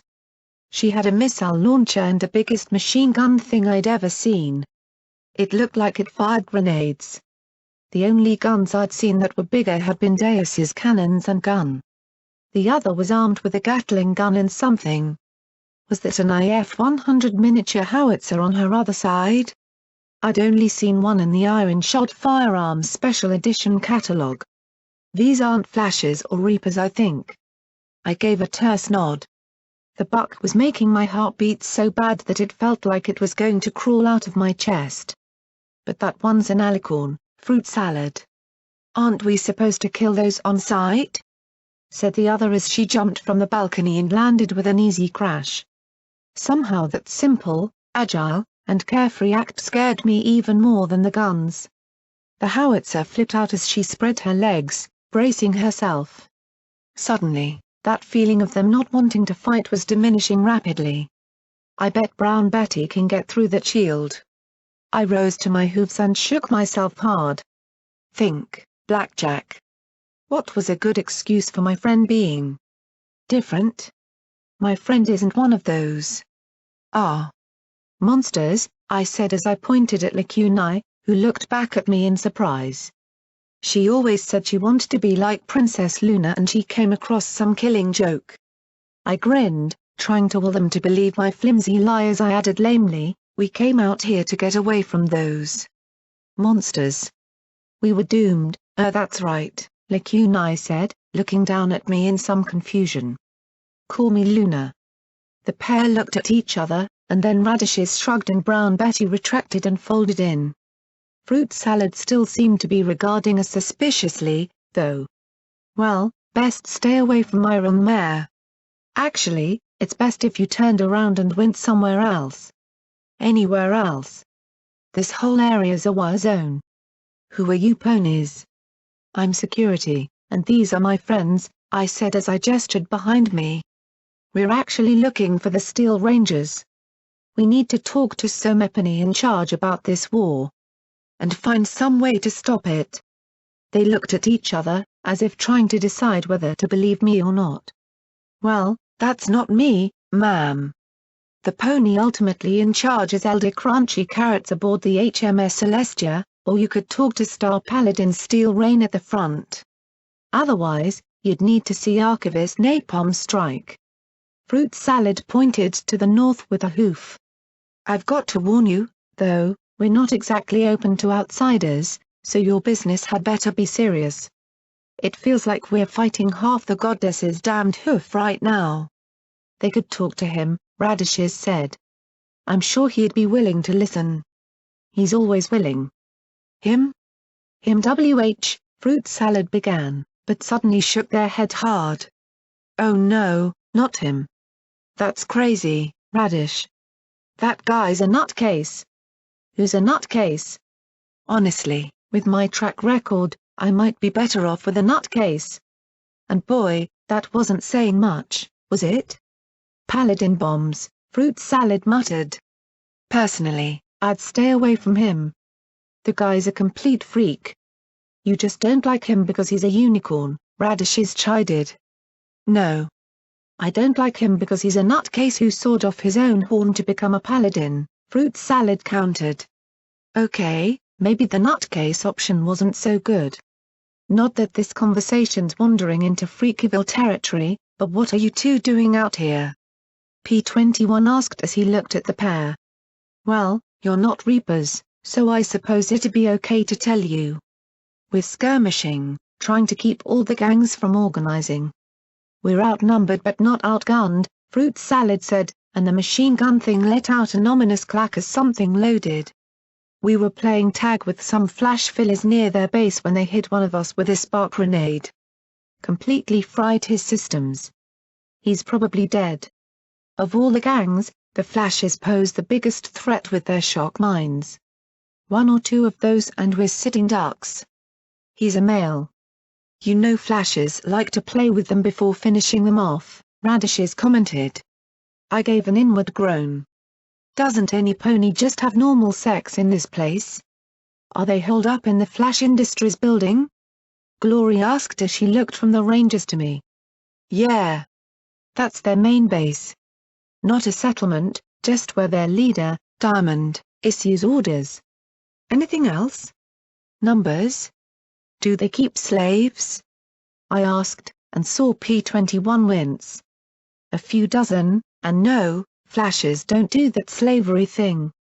Robbery and release, mostly, unless you're a buck. Or a Steel Ranger. Then they'll dast you, Radishes said. Not at all like the Burner Boys. Those freaks are sick. They like taking families, wiring up mom and dad, and sending them out as suicide bombers. Otherwise they'll cook the kids. You see any pony wearing red, kill 'em. Red, it's dead, I muttered with a small smile. I think I can remember that. Any other gangs? There's the Half-Hearts, though they're mostly out west. Grimmest damn ponies you're ever gonna meet. And the Highlanders, but they're not as bad as the rest. You can find them off to the east. Some zebra tribals or something to the northeast. Ghouls, of course, creeping all over the place. And the damned Enclave. Radishes said, and at once Glory stepped forward. What's that about the Enclave? The Grey Pegasus asked with a worried frown. They're skulking all over this fight. Not really picking a side, we think. But there are a lot of Reapers with bright and shiny energy weapons and spark grenades, Fruit Salad said as the Ranger looked to the north. Might be from the Phillies, but they usually don't give away their toys. If you could confirm it, I know Star Paladin Steel Rain would appreciate it. I chewed my lip and thought. I'll see what I can do, was all I could say. I'd have to get a better look at what I was dealing with before I could commit. Thanks. Gotta get Hoofington under control. Like the Star Paladin says, it's our duty to safeguard the technology of the kingdom. Can't let these Reapers control the city, Fruit salad said, turning to radishes. Come on. Let's go play some more tag. The two disappeared into the rain.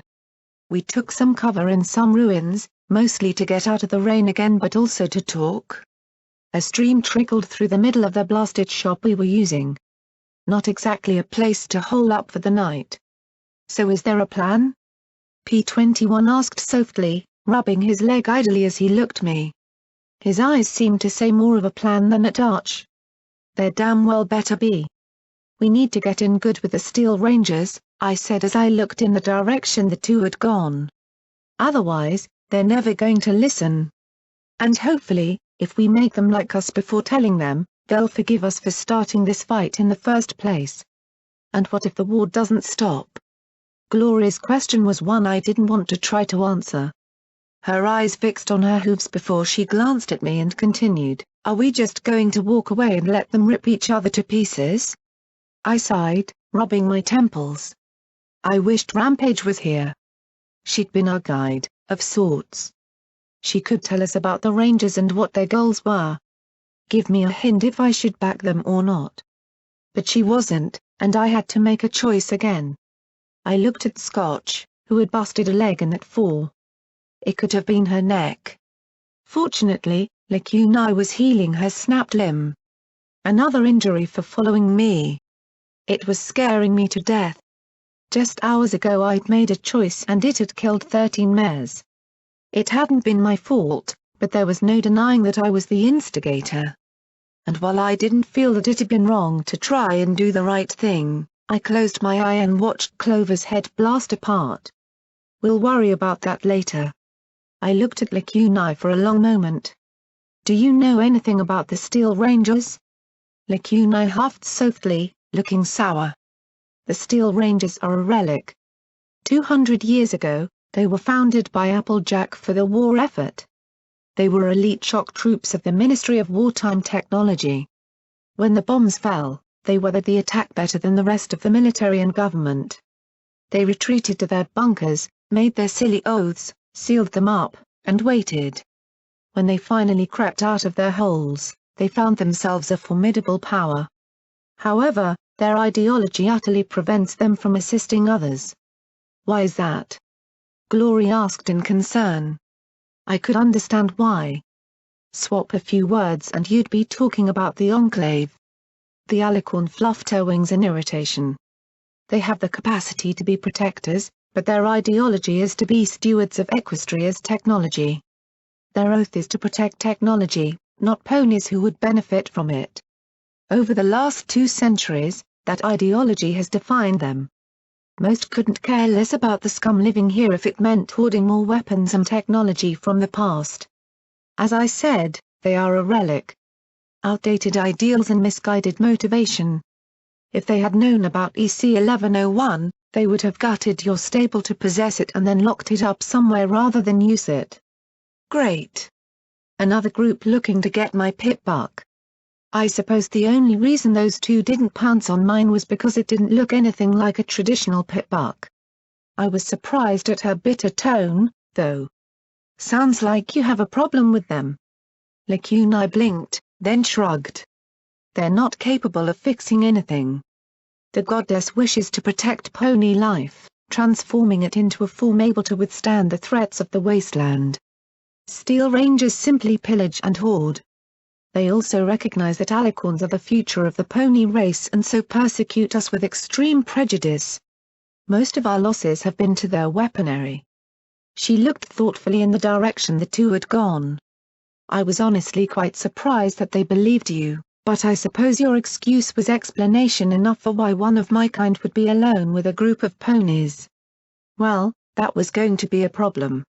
And the fact that these flashes were not going to mix well with P-21, I closed my eye as the rain streamed in ribbons around me.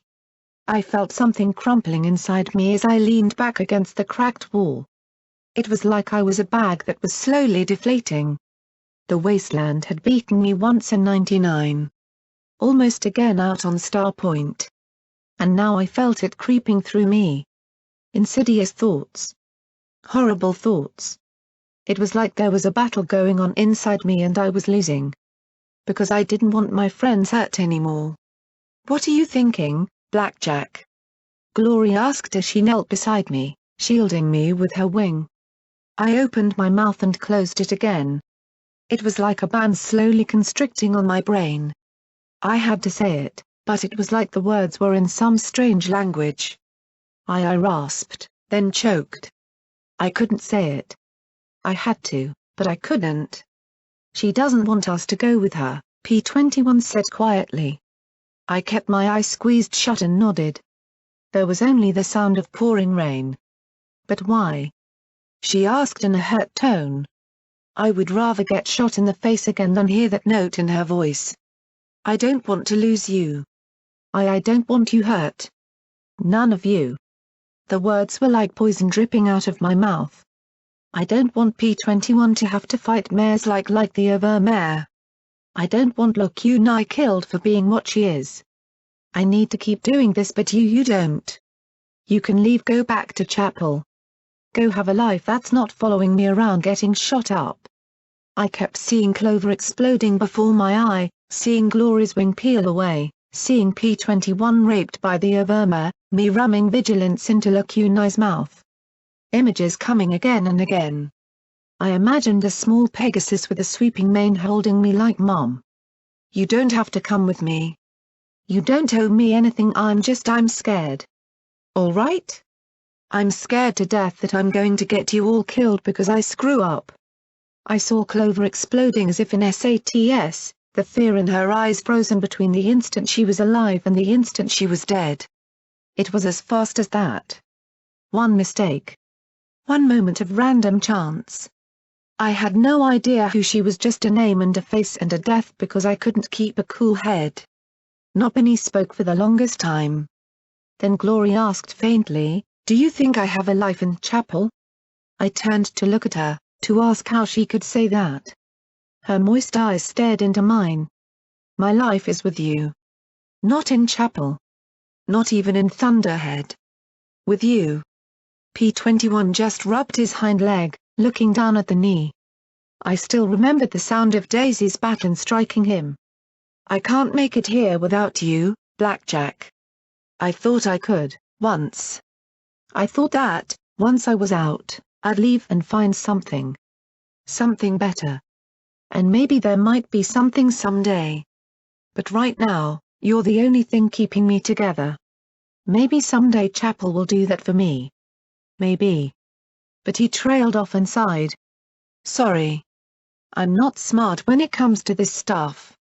Stable ponies got to stick together," Scotch Tape said, swinging her limb experimentally. "Chapel was nice, and Virgo is funny. She just loved my pitbuck. But I want to be with you, Blackjack. You're the closest thing to family I've got." Oh, that made me cringe inside, but P21 didn't say a word. He just kept rubbing his aching leg. "Damn it. Being with me is going to get you killed." I snapped at the four of them. There was no answer right away. "I don't want you to die for my stupid quest." "There are worse things to die for," P21 said quietly. "Everybody dies eventually. We could die in 5 minutes or 50 years, with you or on our own. You can't protect us by sending us away. Chapel isn't safer than anywhere else in the Hoof, really. Even 99 wasn't safe." Scotch sniffed and bowed her head. The bluebuck pressed his lips together and looked away from us. Glory sighed softly. "I know that you're scared about losing us, Blackjack. I'm too. But I'm more afraid for you. You want to help Everypenny so much, and you want to help us too. Let us help you, Blackjack. If something bad happens, it happens. But as long as we can, we'll be with you." I could still see their bodies. Lacuna blown to pieces. P21 hanging from that wire. Glory's wing coming off. Scotch Tape lying so terribly still. "All right. Well, let's learn from Fallen Arch. Get a good look at the place and see if we can come up with a real plan that's better than trotting up and saying, 'Hello, I'm security. Mind letting us through?' See? I can be taught." Flash Industries had at one point been the premier designer of arcane energy matrix devices, specializing in beam and pulse magical energy weaponry and protective energy fields.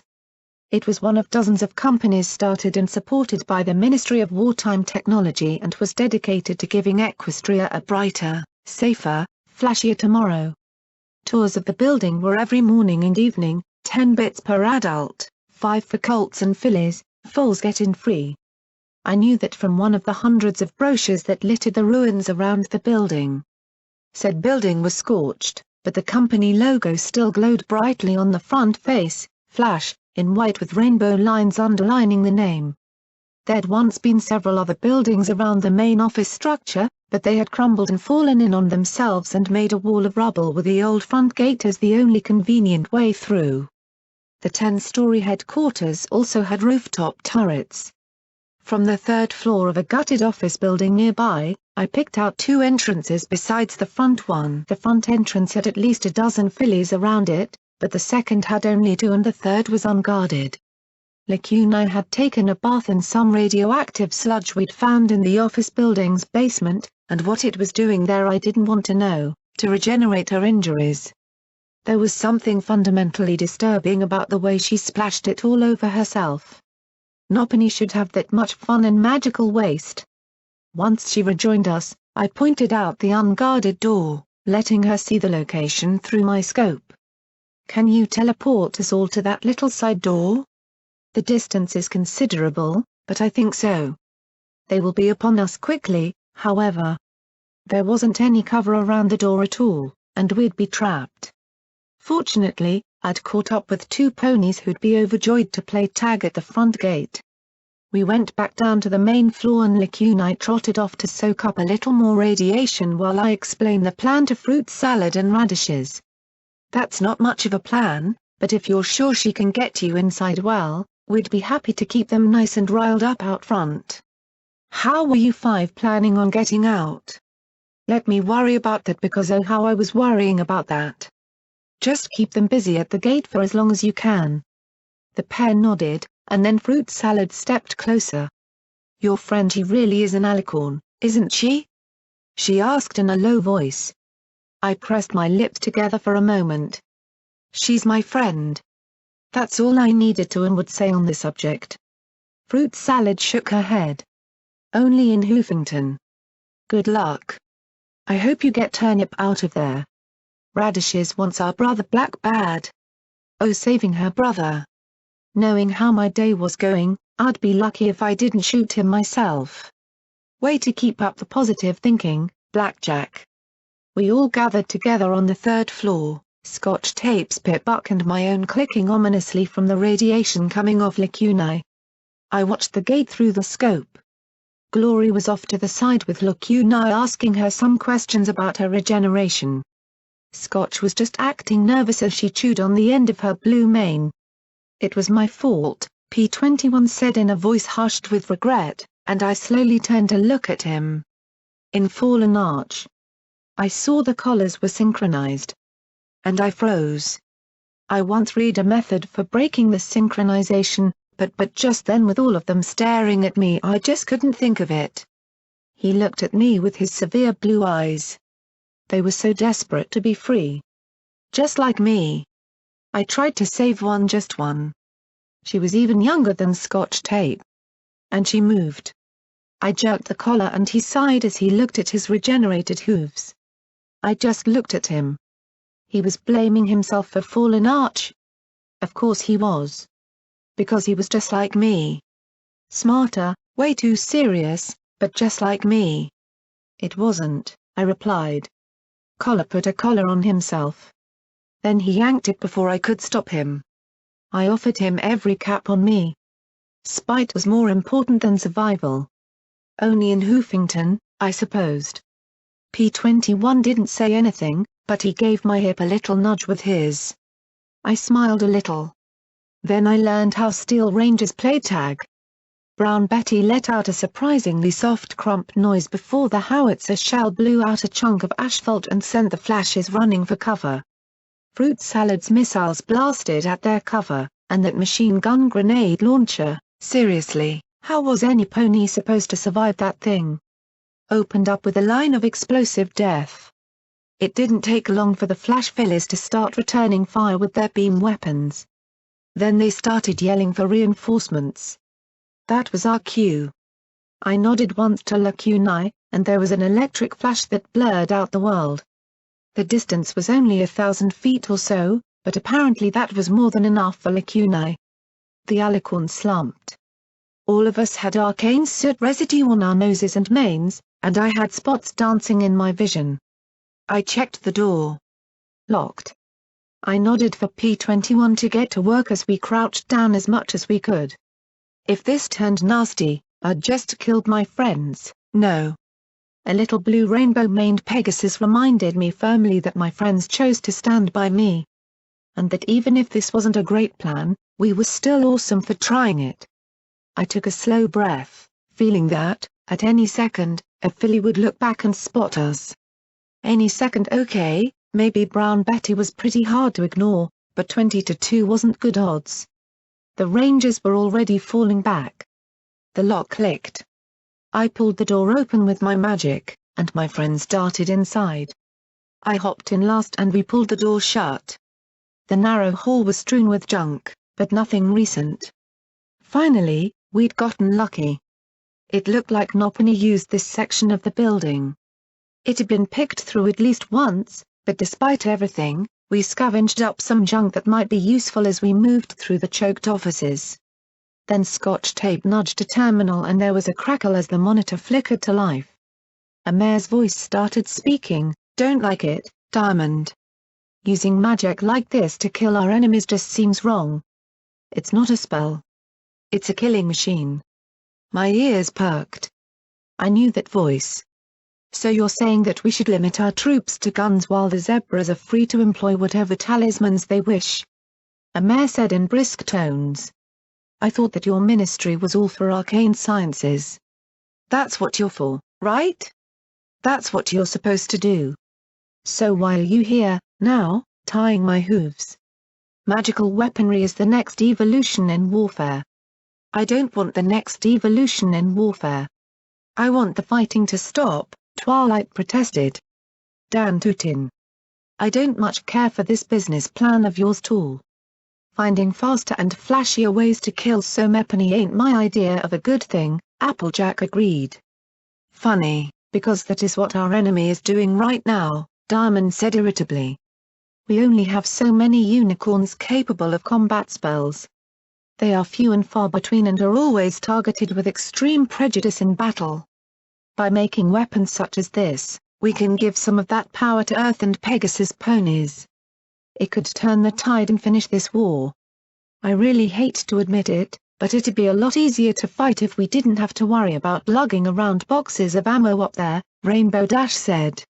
"Not that we can't do it, but," Twilight's voice frayed in frustration.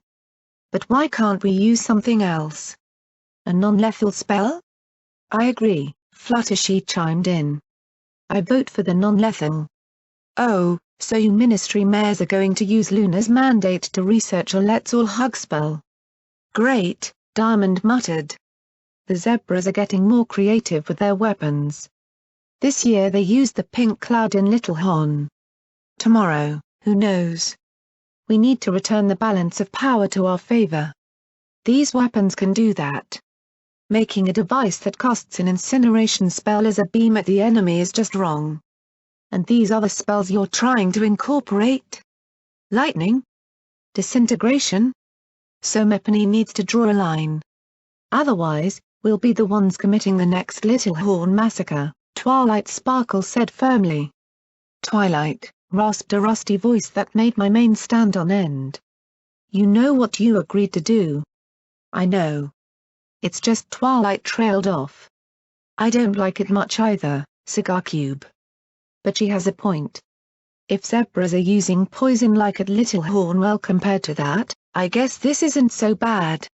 "I know, but I thought I'd be researching new spells for the princess. Not helping ponies make things to kill." Diamond snorted and said derisively, "You'll merely provide some magical expertise, and Noppen is asking you to put your hoof in personally." For instance, we're trying to find a gem that's better than diamond for the spell matrix. Diamonds are useful but horribly expensive. You'd want something like a ruby or red sapphire, preferably a well-tuned fire-rue, Twilight started to say in a perfunctory tone, then cut herself off. Oh, see? Goldenblood said in his raspy, hacking voice. That's not so hard after all. So, will you support Flash Industries, Applejack? Diamond asked. There was a low grunt. I don't like it but all right. Diamond's sharp tone relaxed a bit. Well, I'm glad that's over with. Don't worry, Twilight. I'm sure that, with your ministry's assistance, Flash Industries will be able to explore non-lethal options. There were sounds of hooves trotting away. So many things to do, I heard her mutter before she trailed off completely. Well, that mare's as sweet as a case of rotten apples, Applejack muttered. Hey, Goldie. Why ain't Pinky or Rarity hereabouts? I'm sorry, but they had other business to attend to. Rarity's meeting with media outlets and Pinkie Pie's been a bit erratic in her organization. The rusty voice broke into deep, wet coughs. It make me wince to hear. Goldenblood. Fluttershy gasped. You're burning up. Oh, why didn't you tell me you were feeling feverish? We need to get you in bed to recover. Goldenblood drew a slow, wet, rattling breath. Your ministries take priority, Fluttershy. There is so much to do, and only I can do it. I'll be fine. Just get me to my hooves. There was a pause and then a thud followed by deep tearing coughs. Is that blood? Rainbow Dash asked hesitantly. Maybe you should go rest, you look half dead. One would hope, he muttered. I'm taking you someplace you can rest, Golden, Fluttershy said firmly, or as firmly as Fluttershy ever said anything. If that's okay with you. He drew a shaky rattling breath, then muttered, you are too good for this world, Fluttershy. The coughing grew fainter and fainter. Finally, Twilight Sparkle said, is he trying to work himself to death or something? I reckon there's something mighty powerful behind all that. Tain't fair. This war seems to ruin the best of us, Applejack muttered. Least Luna listened to him about postponing the gala shoot, having a party while trying to get all this stuff organized. Tain't happening. PFFFT. My ministry's all done, Rainbow Dash chuckled. Easy when your ministry's not doing nothing. Hey, we do things. Awesome things. Which is why we're done first. But I thought about the conversation she'd had with Goldenblood and that ratty book from Rivetz's ancestor. What was the Ministry of Awesome really planning? Anyway, all these stupid meetings made me miss breakfast. Want to go get some lunch? We can hang out together like old times. Oh, I can't. I only came here to meet with Diamond. I've got an appointment with the princess in an hour and need to get back to Cantlet, Twilight Sparkle said awkwardly. Applejack sighed. Yeah. And I got let's see here meetin' oh, looky here another meetin'. She sighed. I'm plumb eatin' it out. I thought being in charge meant we could tell them to buck off and do what we want to do, Rainbow Dash protested. I never get to see you guys. I don't think the six of us have been together since we started this whole thing. Well, it's important, Rainbow. All of Equestria counts on us, Twilight said reasonably. She really sounded as if she meant exactly that. Yeah. It's a peck more responsibility than just apple bucking, that's for sure. Rainbow Dash sighed. Just don't like it. Well, then, I guess I'd better get back to Cloudsdale or something. Cheer up, Rainbow. I'm sure that, when this war is over, we'll all be together again, Twilight Sparkle said brightly. You'll see. The terminal crackled again, the screen now flashing an error message. No matter how P-21 fiddled with it, the terminal refused to work. So Twilight hadn't been eager to adapt magic into magical weaponry. Had it been Goldenblood nudging her along, or had the flow of urgency just swept her into it? I didn't know, but I felt better about her reluctance. I know ponies whose fuck-ups killed millions. I wondered if Spike might have been referring to Twilight just a little. I saw both points, and honestly, I probably would have been like Applejack. If the zebras were doing it too, but they'd be doing it because we'd been doing it. No wonder Nobony stopped till everything blew up. What would have happened if everything hadn't blown up? Would we have had cyber-alicorn dragon hybrids fighting alongside sentient megaspills against giant zebra-shaped robots? We picked our way through the trashed offices. There were a few other terminals with snippets of information. Apparently there were shipments being misplaced. Spark batteries and generators for stables 90 and 92 were missing. Heads were going to roll. Questions about the AER series and the swap from rubies to emeralds. A notice of a pony having a baby. A notice of praise for the mother. 5 nasty comments about how she got that way. Honestly, didn't ponies have anything better to do 2 centuries ago? As we picked our way through, radroaches scurried forward for a meal. My sword slipped out and smoothly dispatched them as silently as possible. There were a lot of red bars on my EFS. I didn't want to fight them all. I needed some information. If I couldn't find out where Turnip or the mana frame were located, we probably wouldn't make it out of here. Then I smelled a sharp, sweet stench. It looked like we were getting close to the filly's bathroom. Idea, it only took 20 minutes for one of the flashes to get the call, and she trotted through the door in her white gambardine and rainbow-dyed mane.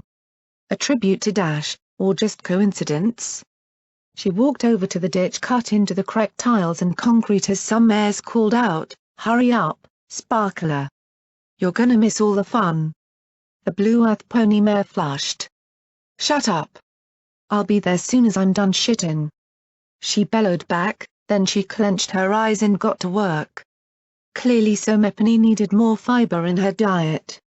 She was so focused on the task at hoof that she didn't notice the glowing sword, horn, or eye till she finished. "Holy shit," she muttered as the color drained from her face. Well, except for the strange red and green paint she had smeared on her hide. "Nope," I replied, keeping the saber to her neck. "Now, I don't want to kill you. If you're smart and quiet I won't. Deal? You're that psycho that beat up Fluttershy." Sparkler scowled at me. "No. That was a different psycho. I'm the psycho holding a sword to your throat." Honestly, did all slavers and gangers get their sense of survival taken away as soon as they signed up? So, are you going to play along, Sparkler, or do I wait till another filly needs to go potty? Me knowing her name seemed to take a lot of the attitude out of her. Even better, from the look that spread across her face a moment later, she'd finally clued to the fact that the sword was quite sharp and I did not look like Miss Happy Pony. She came quietly along back into the offices and we had a little chat. Occasionally she lapsed into threats about how the flash fillies were going to dust me, but a little tap of the sword against her neck snapped her out of that. Turnip was being held in the CEO's office, which was locked. Diamond, the gang leader, had the key. Duh. The mana frame was in the R&D lab. I was a cunt who was going to get my mare bits turned into a holster for her beam rifle. Okay, so not all the information was as useful as I might have hoped. And now that the other questions were done, we were left with the one of what to do with Sparkler. Clearly she was of the opinion that now we were going to slit her throat. We certainly took all of her stuff, but then what? Wonder Glue was aptly named. With all 4 hooves glued to the floor and a rope gagging her, we left Sparkler where she'd eventually be discovered, hopefully after we were gone. Sooner or later, she'd chew through the rope. We trotted onto the 2nd floor of a large lobby, overlooking a floor covered in crates and containers. Magical projections showed the company logo in the empty space. There were mattresses all over the balcony, and spent beam cartridges were littered all over the place. To our right, I could see the battered doors of an elevator. Down below, I heard voices raised. "I don't care, we can't move it until those rangers are taken care of. If you want to speed things up then fly out there and help." The irate mare was an albino unicorn who had streaked rainbow paint over her body and mane. She wore barding that was half armor and half something from that shop we'd rested in earlier. To be honest, I barely paid the slightest attention to her. All of it was on the buck and power armor she was speaking to, Operative Lichthoofs. The Enclave is not yet prepared to engage in open hostilities with the Rangers, Diamond. Our arrangement was with you. And you have yet to fulfill your end of the agreement, the Pegasus replied calmly and reasonably. He had 2 power-armored Pegasus troopers with him, and Diamond had a half-dozen fillies around her. We need those systems. I don't care what you need. I care about what I need. I'm the Diamond Flash of the Flash fillies. My needs are more important. We need your Vitafinji to haul some more weapons to Big Daddy, she said as she swung her hoof imperiously. Now stop wasting my time with stupid questions or you'll never get those talismans. Talismans? What kind of talismans? What did Lichthoofs want with talismans? And why wasn't I putting a bullet through his head right now? Because it would get us all killed, Blackjack, and you're not an assassin. Damn 2 good reasons. Slowly, we moved along the balcony towards the elevator. Most of the gems in the control panel were dark, but those for the lobby, the second floor, and the top floor were lit. No matter how much I pushed the button for the top floor, though, the car wasn't moving. Damn. I scowled at the keyhole next to the button. It was so tiny that I doubted a bobby pin would fit. Why was nothing ever easy? We needed the key. Diamond had the key on her barding. Diamond was also surrounded by her gang, Lichthoofs, and 2 power-armored Pegasus. One of us would have to go down there and get it. Any ideas? Just one. But it wasn't going to be pretty. I hate this. I hate you. I hate Everipany. P-21 protested as Glory tugged the filler's uniform further down over his flank. Likunai was working some magic to help straighten his mane while I worked Glory's mainbrush through it. Scotch smeared some of the Flash's paint on him in an approximation of Sparkler, who stood frozen nearby watching with shocked amazement. You're the only pony who can do this, I reminded him. My leg braces are too conspicuous, he'd recognize Glory, Likunai's too big, and Scotch has a pit buck. You're the same color and almost the same size. His angle was just barely covering his fear and discomfort at the 4 of us dressing him up. Glory was taking great care not to set him off with a careless touch back there. Go down, get the key, meet us in the elevator. Get the key? Just like that, he muttered. Gee, you make it sound so easy. I sighed and looked him in the eye. P-21, if you really don't want to do this, tell me. We'll figure something else out. Maybe we could take them by surprise? That was a lot of ponies to try and surprise, though. He sighed and looked away. No. I think I can do this. Just if something goes wrong, I don't want to fail you again, Blackjack. He rubbed his regenerated forehooves against each other. Then don't, I replied with a smile. And don't worry about failing me. Yeah, worry about getting caught, he muttered. There wasn't much difference between him and Sparkler now, and the mare was just watching us with a disturbed look. He trotted to Sparkler, who tried to pull back, but with her hooves glued to the floor, well, he whispered something in her ear, and her eyes widened. She nodded absently, then started and glared. But that seemed to be answer enough. Some things never change, he muttered and then took a deep breath. Just promise me whatever happens, do not start shooting. All right? That made me even more apprehensive about this plan. It would have been one thing if it were me down there, but P-21 seemed to know what he was doing. Please know what you're doing, P-21. We moved over to the elevator as I watched him. Damn, where'd he learn to walk like that?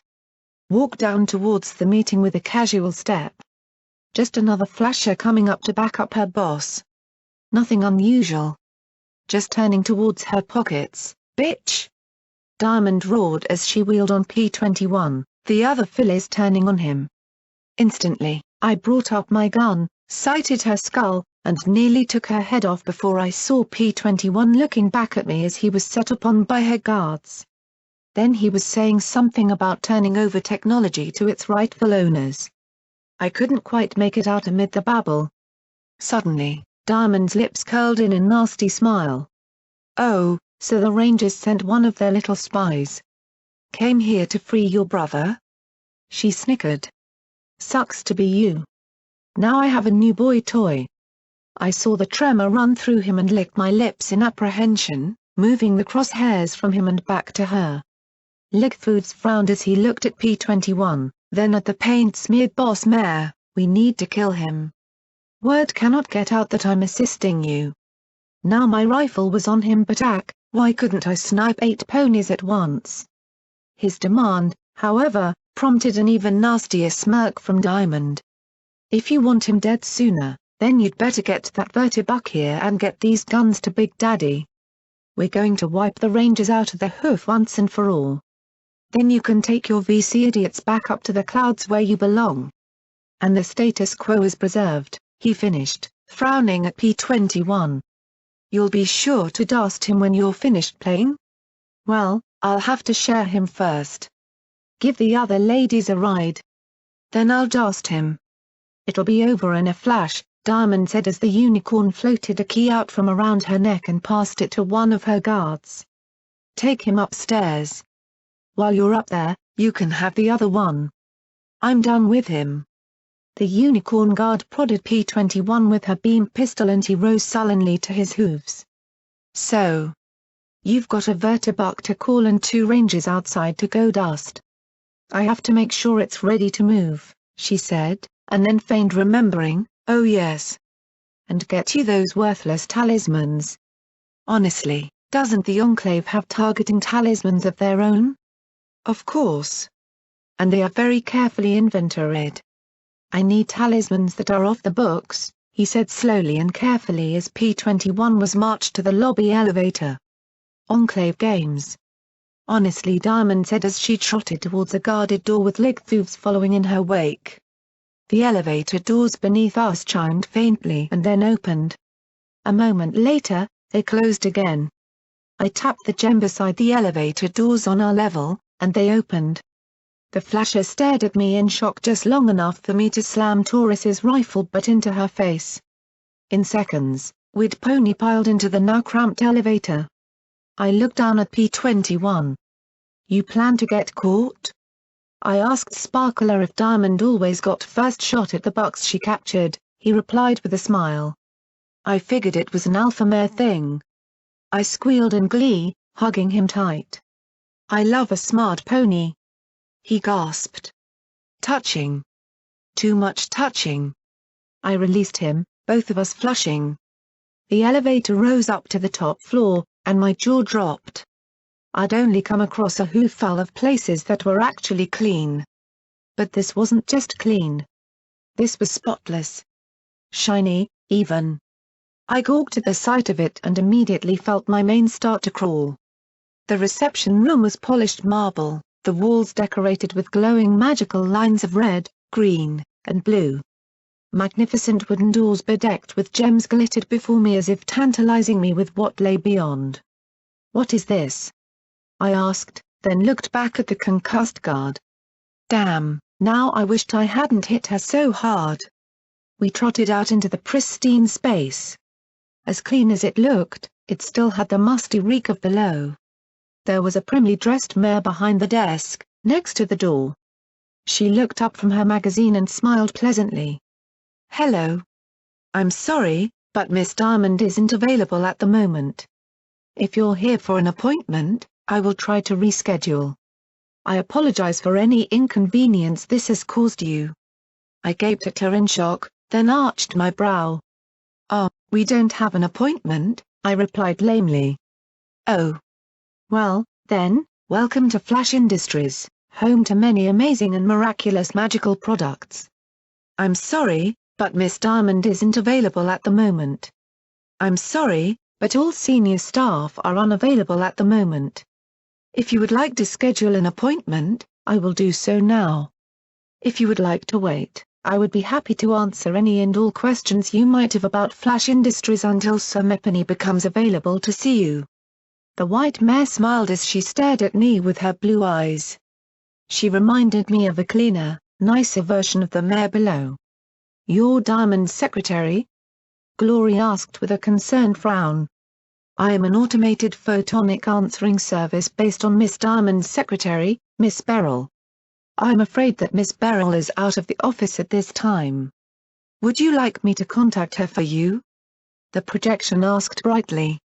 "No," Glory said quickly, then looked back at me. "Notice the resemblance?" P-21 nodded, and I looked from one to the other. "What?" "I'm guessing that Diamond downstairs is a descendant of Miss Diamond's secretary. The system thinks she's still alive." I pointed at the mare behind the desk. "Then what is that?" Scotch Tape trotted up to the mare and stretched out her hoof. The mare flickered in place as she smiled pleasantly down at the filly, waving her hoof back and forth inside the hologram. "Cool. So she was a projection too, like the professor, only a machine. I need to get inside Miss Diamond's office real quick." "I'm sorry, but that's not allowed. If you would like to wait until Miss Diamond is available or schedule an appointment, please do so now," the projection said brightly. "What are you?" Scotch Tape asked. "A ghost?"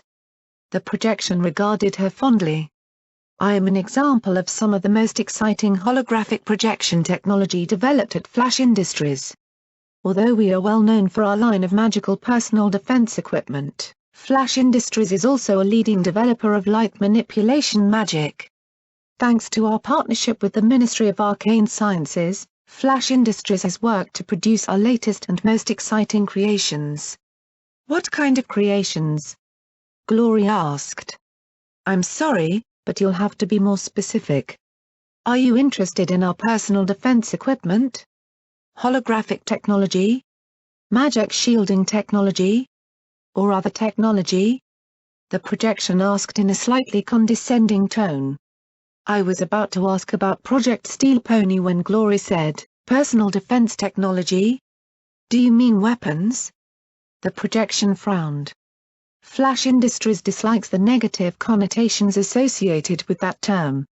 Our personal defense products are designed with the intention of protecting our users from harm through the application of potent, pinpoint magical force. While most famous for our beam weaponry, we have also branched out into alternative magical effects.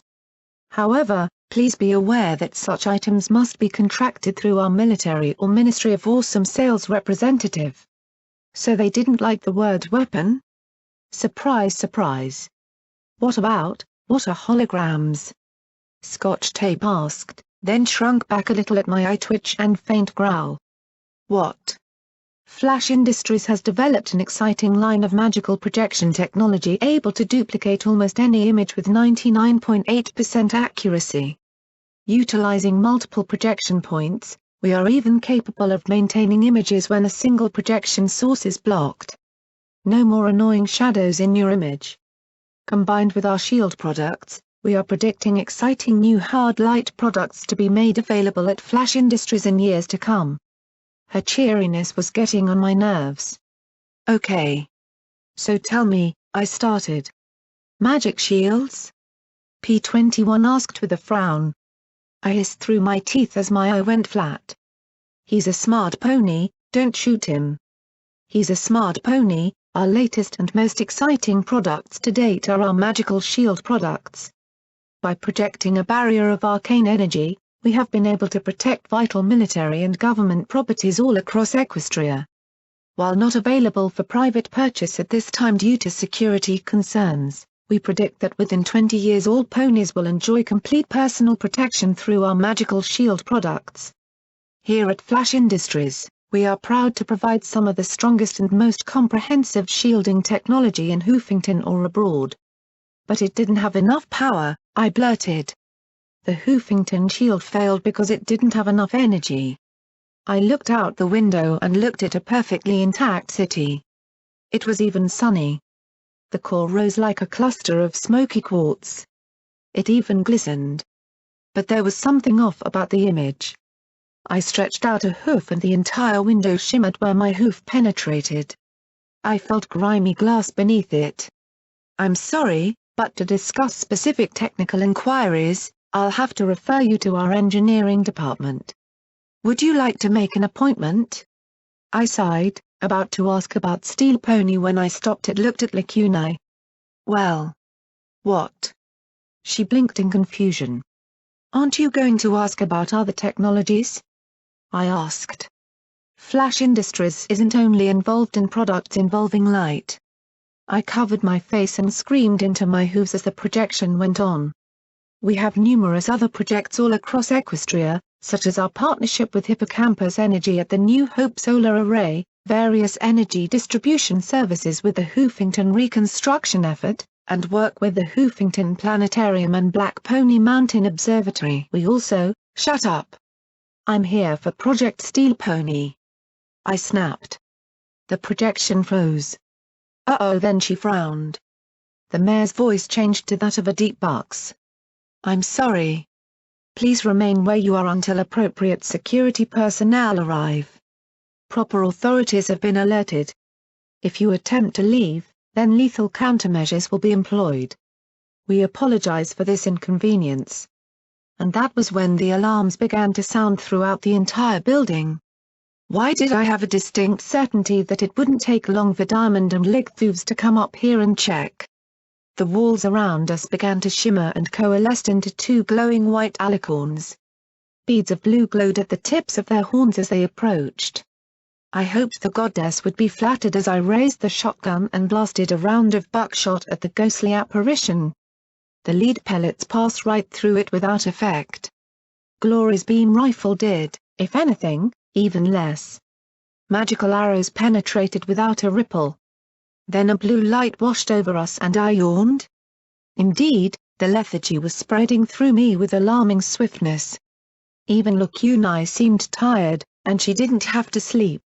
Non-lethal weaponry, I remembered. It seemed like Diamond had been true to her word to Twilight. My eye watered as I struggled to keep awake, peering up at the blue light at the end of the alicorn's horn. There was a tiny sapphire talisman floating at the tip. I slipped into a SATS. Before my eye closed completely, queued up 2 attacks, and hoped for the best. My first shot ignored the giant glowing target and struck the blue gemstone squarely. It shattered with a tiny pop of blue smoke. The other fractured and I had to blast 3 times before a lucky pellet smashed the gem. The alicorns winked out. Don't worry about the alicorn. Target the gems, I said as they reappeared, this time with red gemstones. Beams of burning energy swept across the reception room, and all of us save Lacuni dove for cover. Glory yelped as a line of char was drawn from her scarred flank down to her hoof. I swore, aiming for the fire rubies. However, a small shield appeared around each, and my pellets were harmlessly deflected. The crimson beams dug into Lacuni's raised shield, drilling through it to the alicorn and scotch tape. Suddenly, her eyes flashed. Pitiful phantasms. You dare to challenge a true goddess? She declared. She reared and shouted in a booming, resonating voice, "Begone!" From her horn erupted a stream of magical arrows that swept out to home in on the brilliant fire rubies.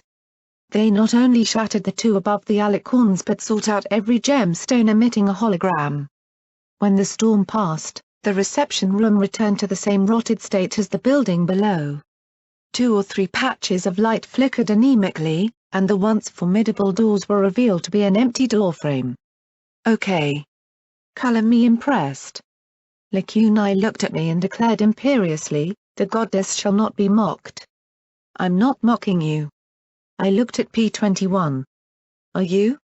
He shook his head vigorously. "You?" Glory's jaw just hung loosely open. I grinned sheepishly. "See? No mocking here."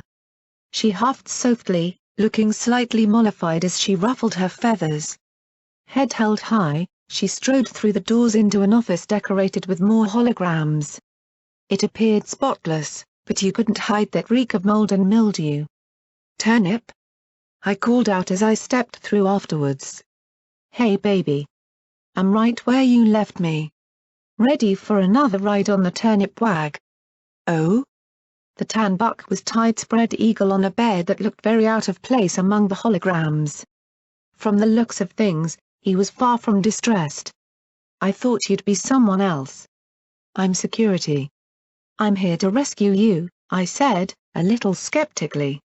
"I mean, if you're not busy." Glory covered Scotch's eyes with her wing again. The filly brushed it aside and looked critically at the bound buck. I've seen bigger," she said flatly. For some reason, that seemed to blow something in Glory's brain as whatever she'd been about to say died in her throat. I was a little surprised too. Hadn't Glory heard of Sexed?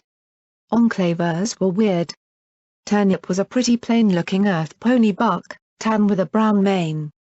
He gave a small grin. "Well, you don't have to. I'm fine here." P21 sighed, covering his face with his hooves before he said, "I'm your replacement. She's throwing you to the rest of the fillies, then you'll be dusted." His face added an unspoken idiot. Turnip's grin faded and he yanked against his bonds. "Oh. Ah. Well. In that case. Rescue would be very welcome, yes sir, thank you please." I shook my head as I approached with the sword. He looked down at his other head. "Stand down, boy. Hey. It's got a mind of its own," he said as I smiled, turning the blade over and over as I grinned down at him. His eyes grew panicked. "Get down." I rolled my eye a little. "Don't worry. I promise not to take too much off the top," I said as I raised the sword to cut his bonds. Maybe the guy didn't deserve it, but... honestly? Staying here with these gangers for sex? Really? At that moment, the elevator door chimed and the buck fell from my attention as 8 flashes spilled out and immediately began firing red beams of incineration magic at the lot of us. The bed was the biggest thing for Glory and me to take cover behind, so we found ourselves shooting over Turnip as I tried to slash him free. Splitting my concentration wasn't doing much good for either accuracy. I swapped to the rifle, saving my SATS. For Diamond. "Cut me loose. Cut me loose." Turnip bawled as we blasted over him, keeping the flashes back. Scotch tape, Lacuni, and P21 were behind the large office desk.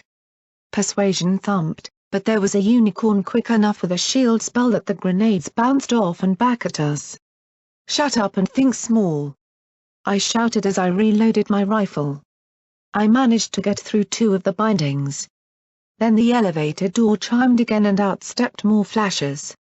Behind them was Diamond, a Gatling beam weapon floating above her and a sphere of shimmering light surrounding her. "That's enough. Time to dust all these freaks." I jumped into a SATS and aimed 4 rounds right at her head. And saw a 0% chance of hitting the extremity. I saved the charge and eyeballed the shot. The bullets just flecked right off the shield. Shit, I hated being right sometimes. Diamond set herself and the glowing Gatling beam weapon began to strafe over the entire office in a rain of red blasts. My barding sizzled and Glory barely ducked as the beams walked from one end of the office to the other. Some miracle reached out and shielded Turnip Spits from being vaporized. "You're dusted. All of you." Okay. Now I could use some goddess badassery, but it was all she could do to keep her shield up protecting Scotch tape and P21. Suddenly, she winked away, taking both of them with her. Something thunked to the ground, rolling out from behind the desk. Diamond paused and suddenly shrieked, "Who stole my kills?" That was a partial relief. But it also meant that the 3 of us were suddenly about to be dusted. Then the holographic office flickered and died, revealing the scummy and decayed surroundings I was so familiar with. The gemstones set in the walls near the ceiling flickered and filled the room with a strange corona of light. What are you doing?" Diamond asked as she backed towards the door. Suddenly, a crimson beam flashed out from one gem and swept across the ponies in the doorway, each exploding in a cloud of glowing ash. 2 beams. 4. 10. The entire room was filled with flashing and flickering light. Scarlet lances darted back and forth, catching each flasher in red lines of death. 2, 3, sometimes 4 beams converged and transformed the fillers into crackling piles. The beams were so intense that they melted crisscrossing lines in the floors and walls. What? What did you do? Diamond screamed as she turned to bolt for the elevator. Every single line of burning death caught her shield. The collar around her neck crackled, and the diamond gem popped. An instant later she was transformed into a glowing pony-shaped collection of dust that collapsed silently in a heap. The beams flickered, and then a pony appeared. A very familiar pony. Goldenblood. Well done, Blackjack. I'm so glad that I could meet you face to face, he said calmly, the illusion flickering before me. I've been trying to make direct contact with you and EC-1101 for the longest time. So glad I could help you now. The golden eyes. The scarred white-eyed. The sincere smile. Your golden blood, I murmured softly. I was having difficulty standing. Even breathing. You. What was I supposed to be feeling right now? Here was the pony behind everything. The ministries. The projects. So many old secrets and lies that were fucking with my very immediate life. If not for him, 99 wouldn't have been exposed to the Raider disease. If not for him, Luna might not have formed the ministries. He was a motherfucker I could blame for everything. He looked a touch annoyed at my speechlessness. You're a bit overwhelmed. I'm just glad I was able to help. Now. He took a deep breath. About EC-1101. He was after the program? I slowly approached the projection. So perfect an image. Showing up like this. Now? So blunt and to the point? So. Not Goldenblood. He should be schmoozing. Trying to make a connection between me and him. What did you do to Fluttershy? I asked softly. Fluttershy? It was just a moment. Just a moment of incomprehension and confusion. What was the name of the mare you sent down the shaft? I asked louder. He scowled at me. How dare you? No shock that I knew he'd killed a dead mare to protect one of his secrets. Glory. Get Turnip out of here. Now. I tossed my sword onto the bed. The hologram was already starting to distort. Golden seemed to be coming apart in little spirals. I don't know who this is, but it's not Goldenblood. Suddenly, the beams flashed on my leg and I felt a tangible force lift the limb into the air. Goldenblood's voice dissolved into a mechanical, an equine scream. Give it to me. The last word rose higher and higher as I was lifted up. I had no idea where the magical shield grasping my limb had come from. Perhaps it was built into the office? Regardless, it hauled me up by my pit-buck. Give it, it. It rattled madly. 2 other shields around my rear hooves were pulling in the opposite direction. I lifted my shotgun, but a beam sliced it in 2. Then my focus went all to hell as I felt my torso start to stretch. This thing could have just burned through my leg. Instead, it was simply going to tear it off. I gritted my teeth, not giving it the pleasure of screaming as I felt my leg bones start to stretch. I wondered what would be the first to give. My bones? Muscles? Skin? Glory. Get out of here! I screamed. And kept screaming. Torn to pieces. Slowly. Exactly what I deserved for Scoodle. For the clinic. For Clover. This really wasn't that bad. This was poetic. Glory had cut him free. Now they could run as the voice screamed higher and higher. Except that Glory wasn't running for the elevator with Turnip. She was running towards the desk. Running towards the small object that P-21 had dropped, the metal apple with a blue band. No. It screeched and filled the room with a wild barrage of red. The floor began to sag beneath me from the myriad blasts. I could do nothing. Nothing but scream. Nothing but watch as that force grew more and more. I felt something in my shoulder give. Tears ran down my face in my certainty that at any moment that she would transform into so much dust. But Glory was a Pegasus. She might not have been a soldier, but in that moment she was faster and more graceful than I ever could have imagined. Even as the floor started to give, she moved without a single misstep. I don't think I'd ever seen her more beautiful. Leaping the last yard, she slid into the grenade and bit the stem. She pulled the stem free and threw the orb into the center of the room. Beams moved to cut me to pieces, burn her to ash, and blast the grenade to scrap. A blue band flashed. The electronic voice screeched and blurred into one long crackle before cutting off completely. The gemstones gave one last flash, then shattered in rapid succession. I dropped in a heap, my limbs screaming in pain as I lay there on the slumping floor. Slowly, I sat up. My right foreleg dangled at my side. I wondered if it even worked anymore.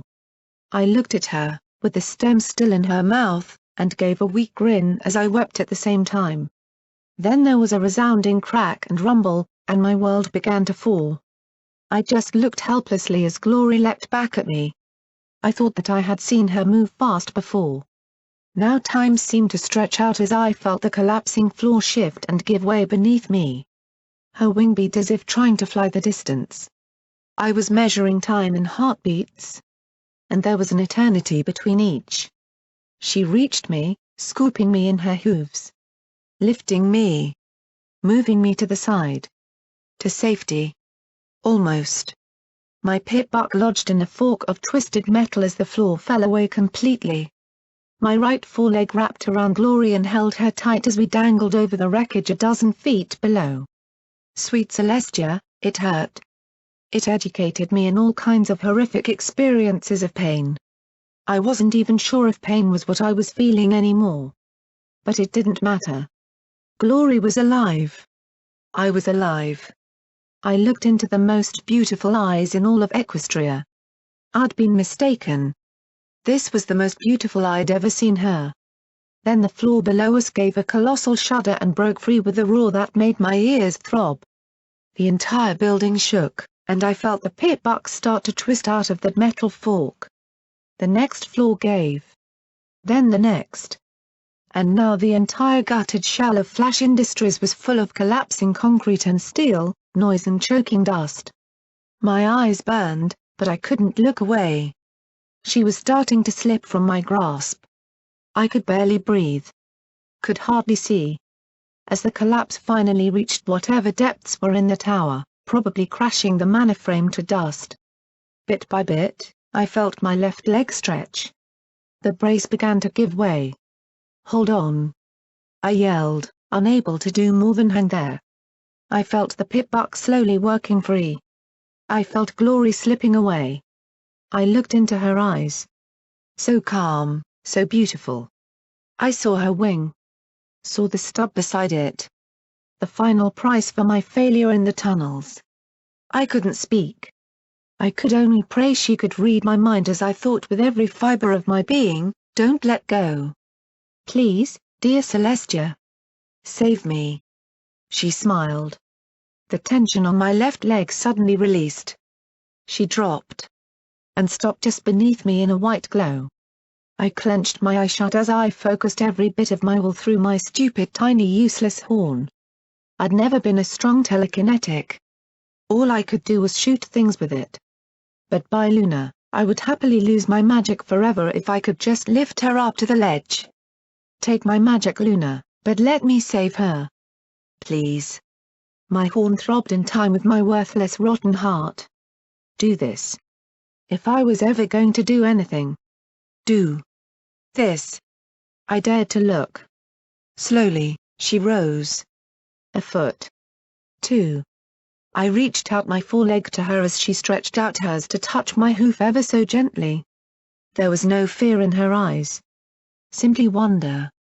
Simply love. And then there was a terrible stillness in my horn, and the glow vanished.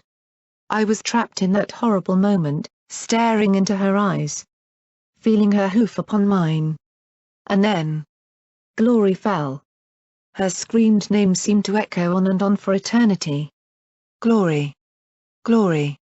Glory. Footnote, 75% to level. Unending thanks to KKAT for creating Fallout Equestria.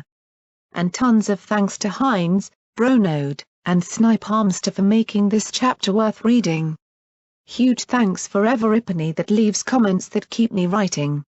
And any pony who wishes to help out the artist, bits can be donated through PayPal at david13usher@gmail.com. Oh. And. Sorry. Heinz here, I mentioned it in the comments, but I'd like duplication. We've changed Blackjack's magic color from red to white, so please let us know if you spot any instances we missed in earlier chapters.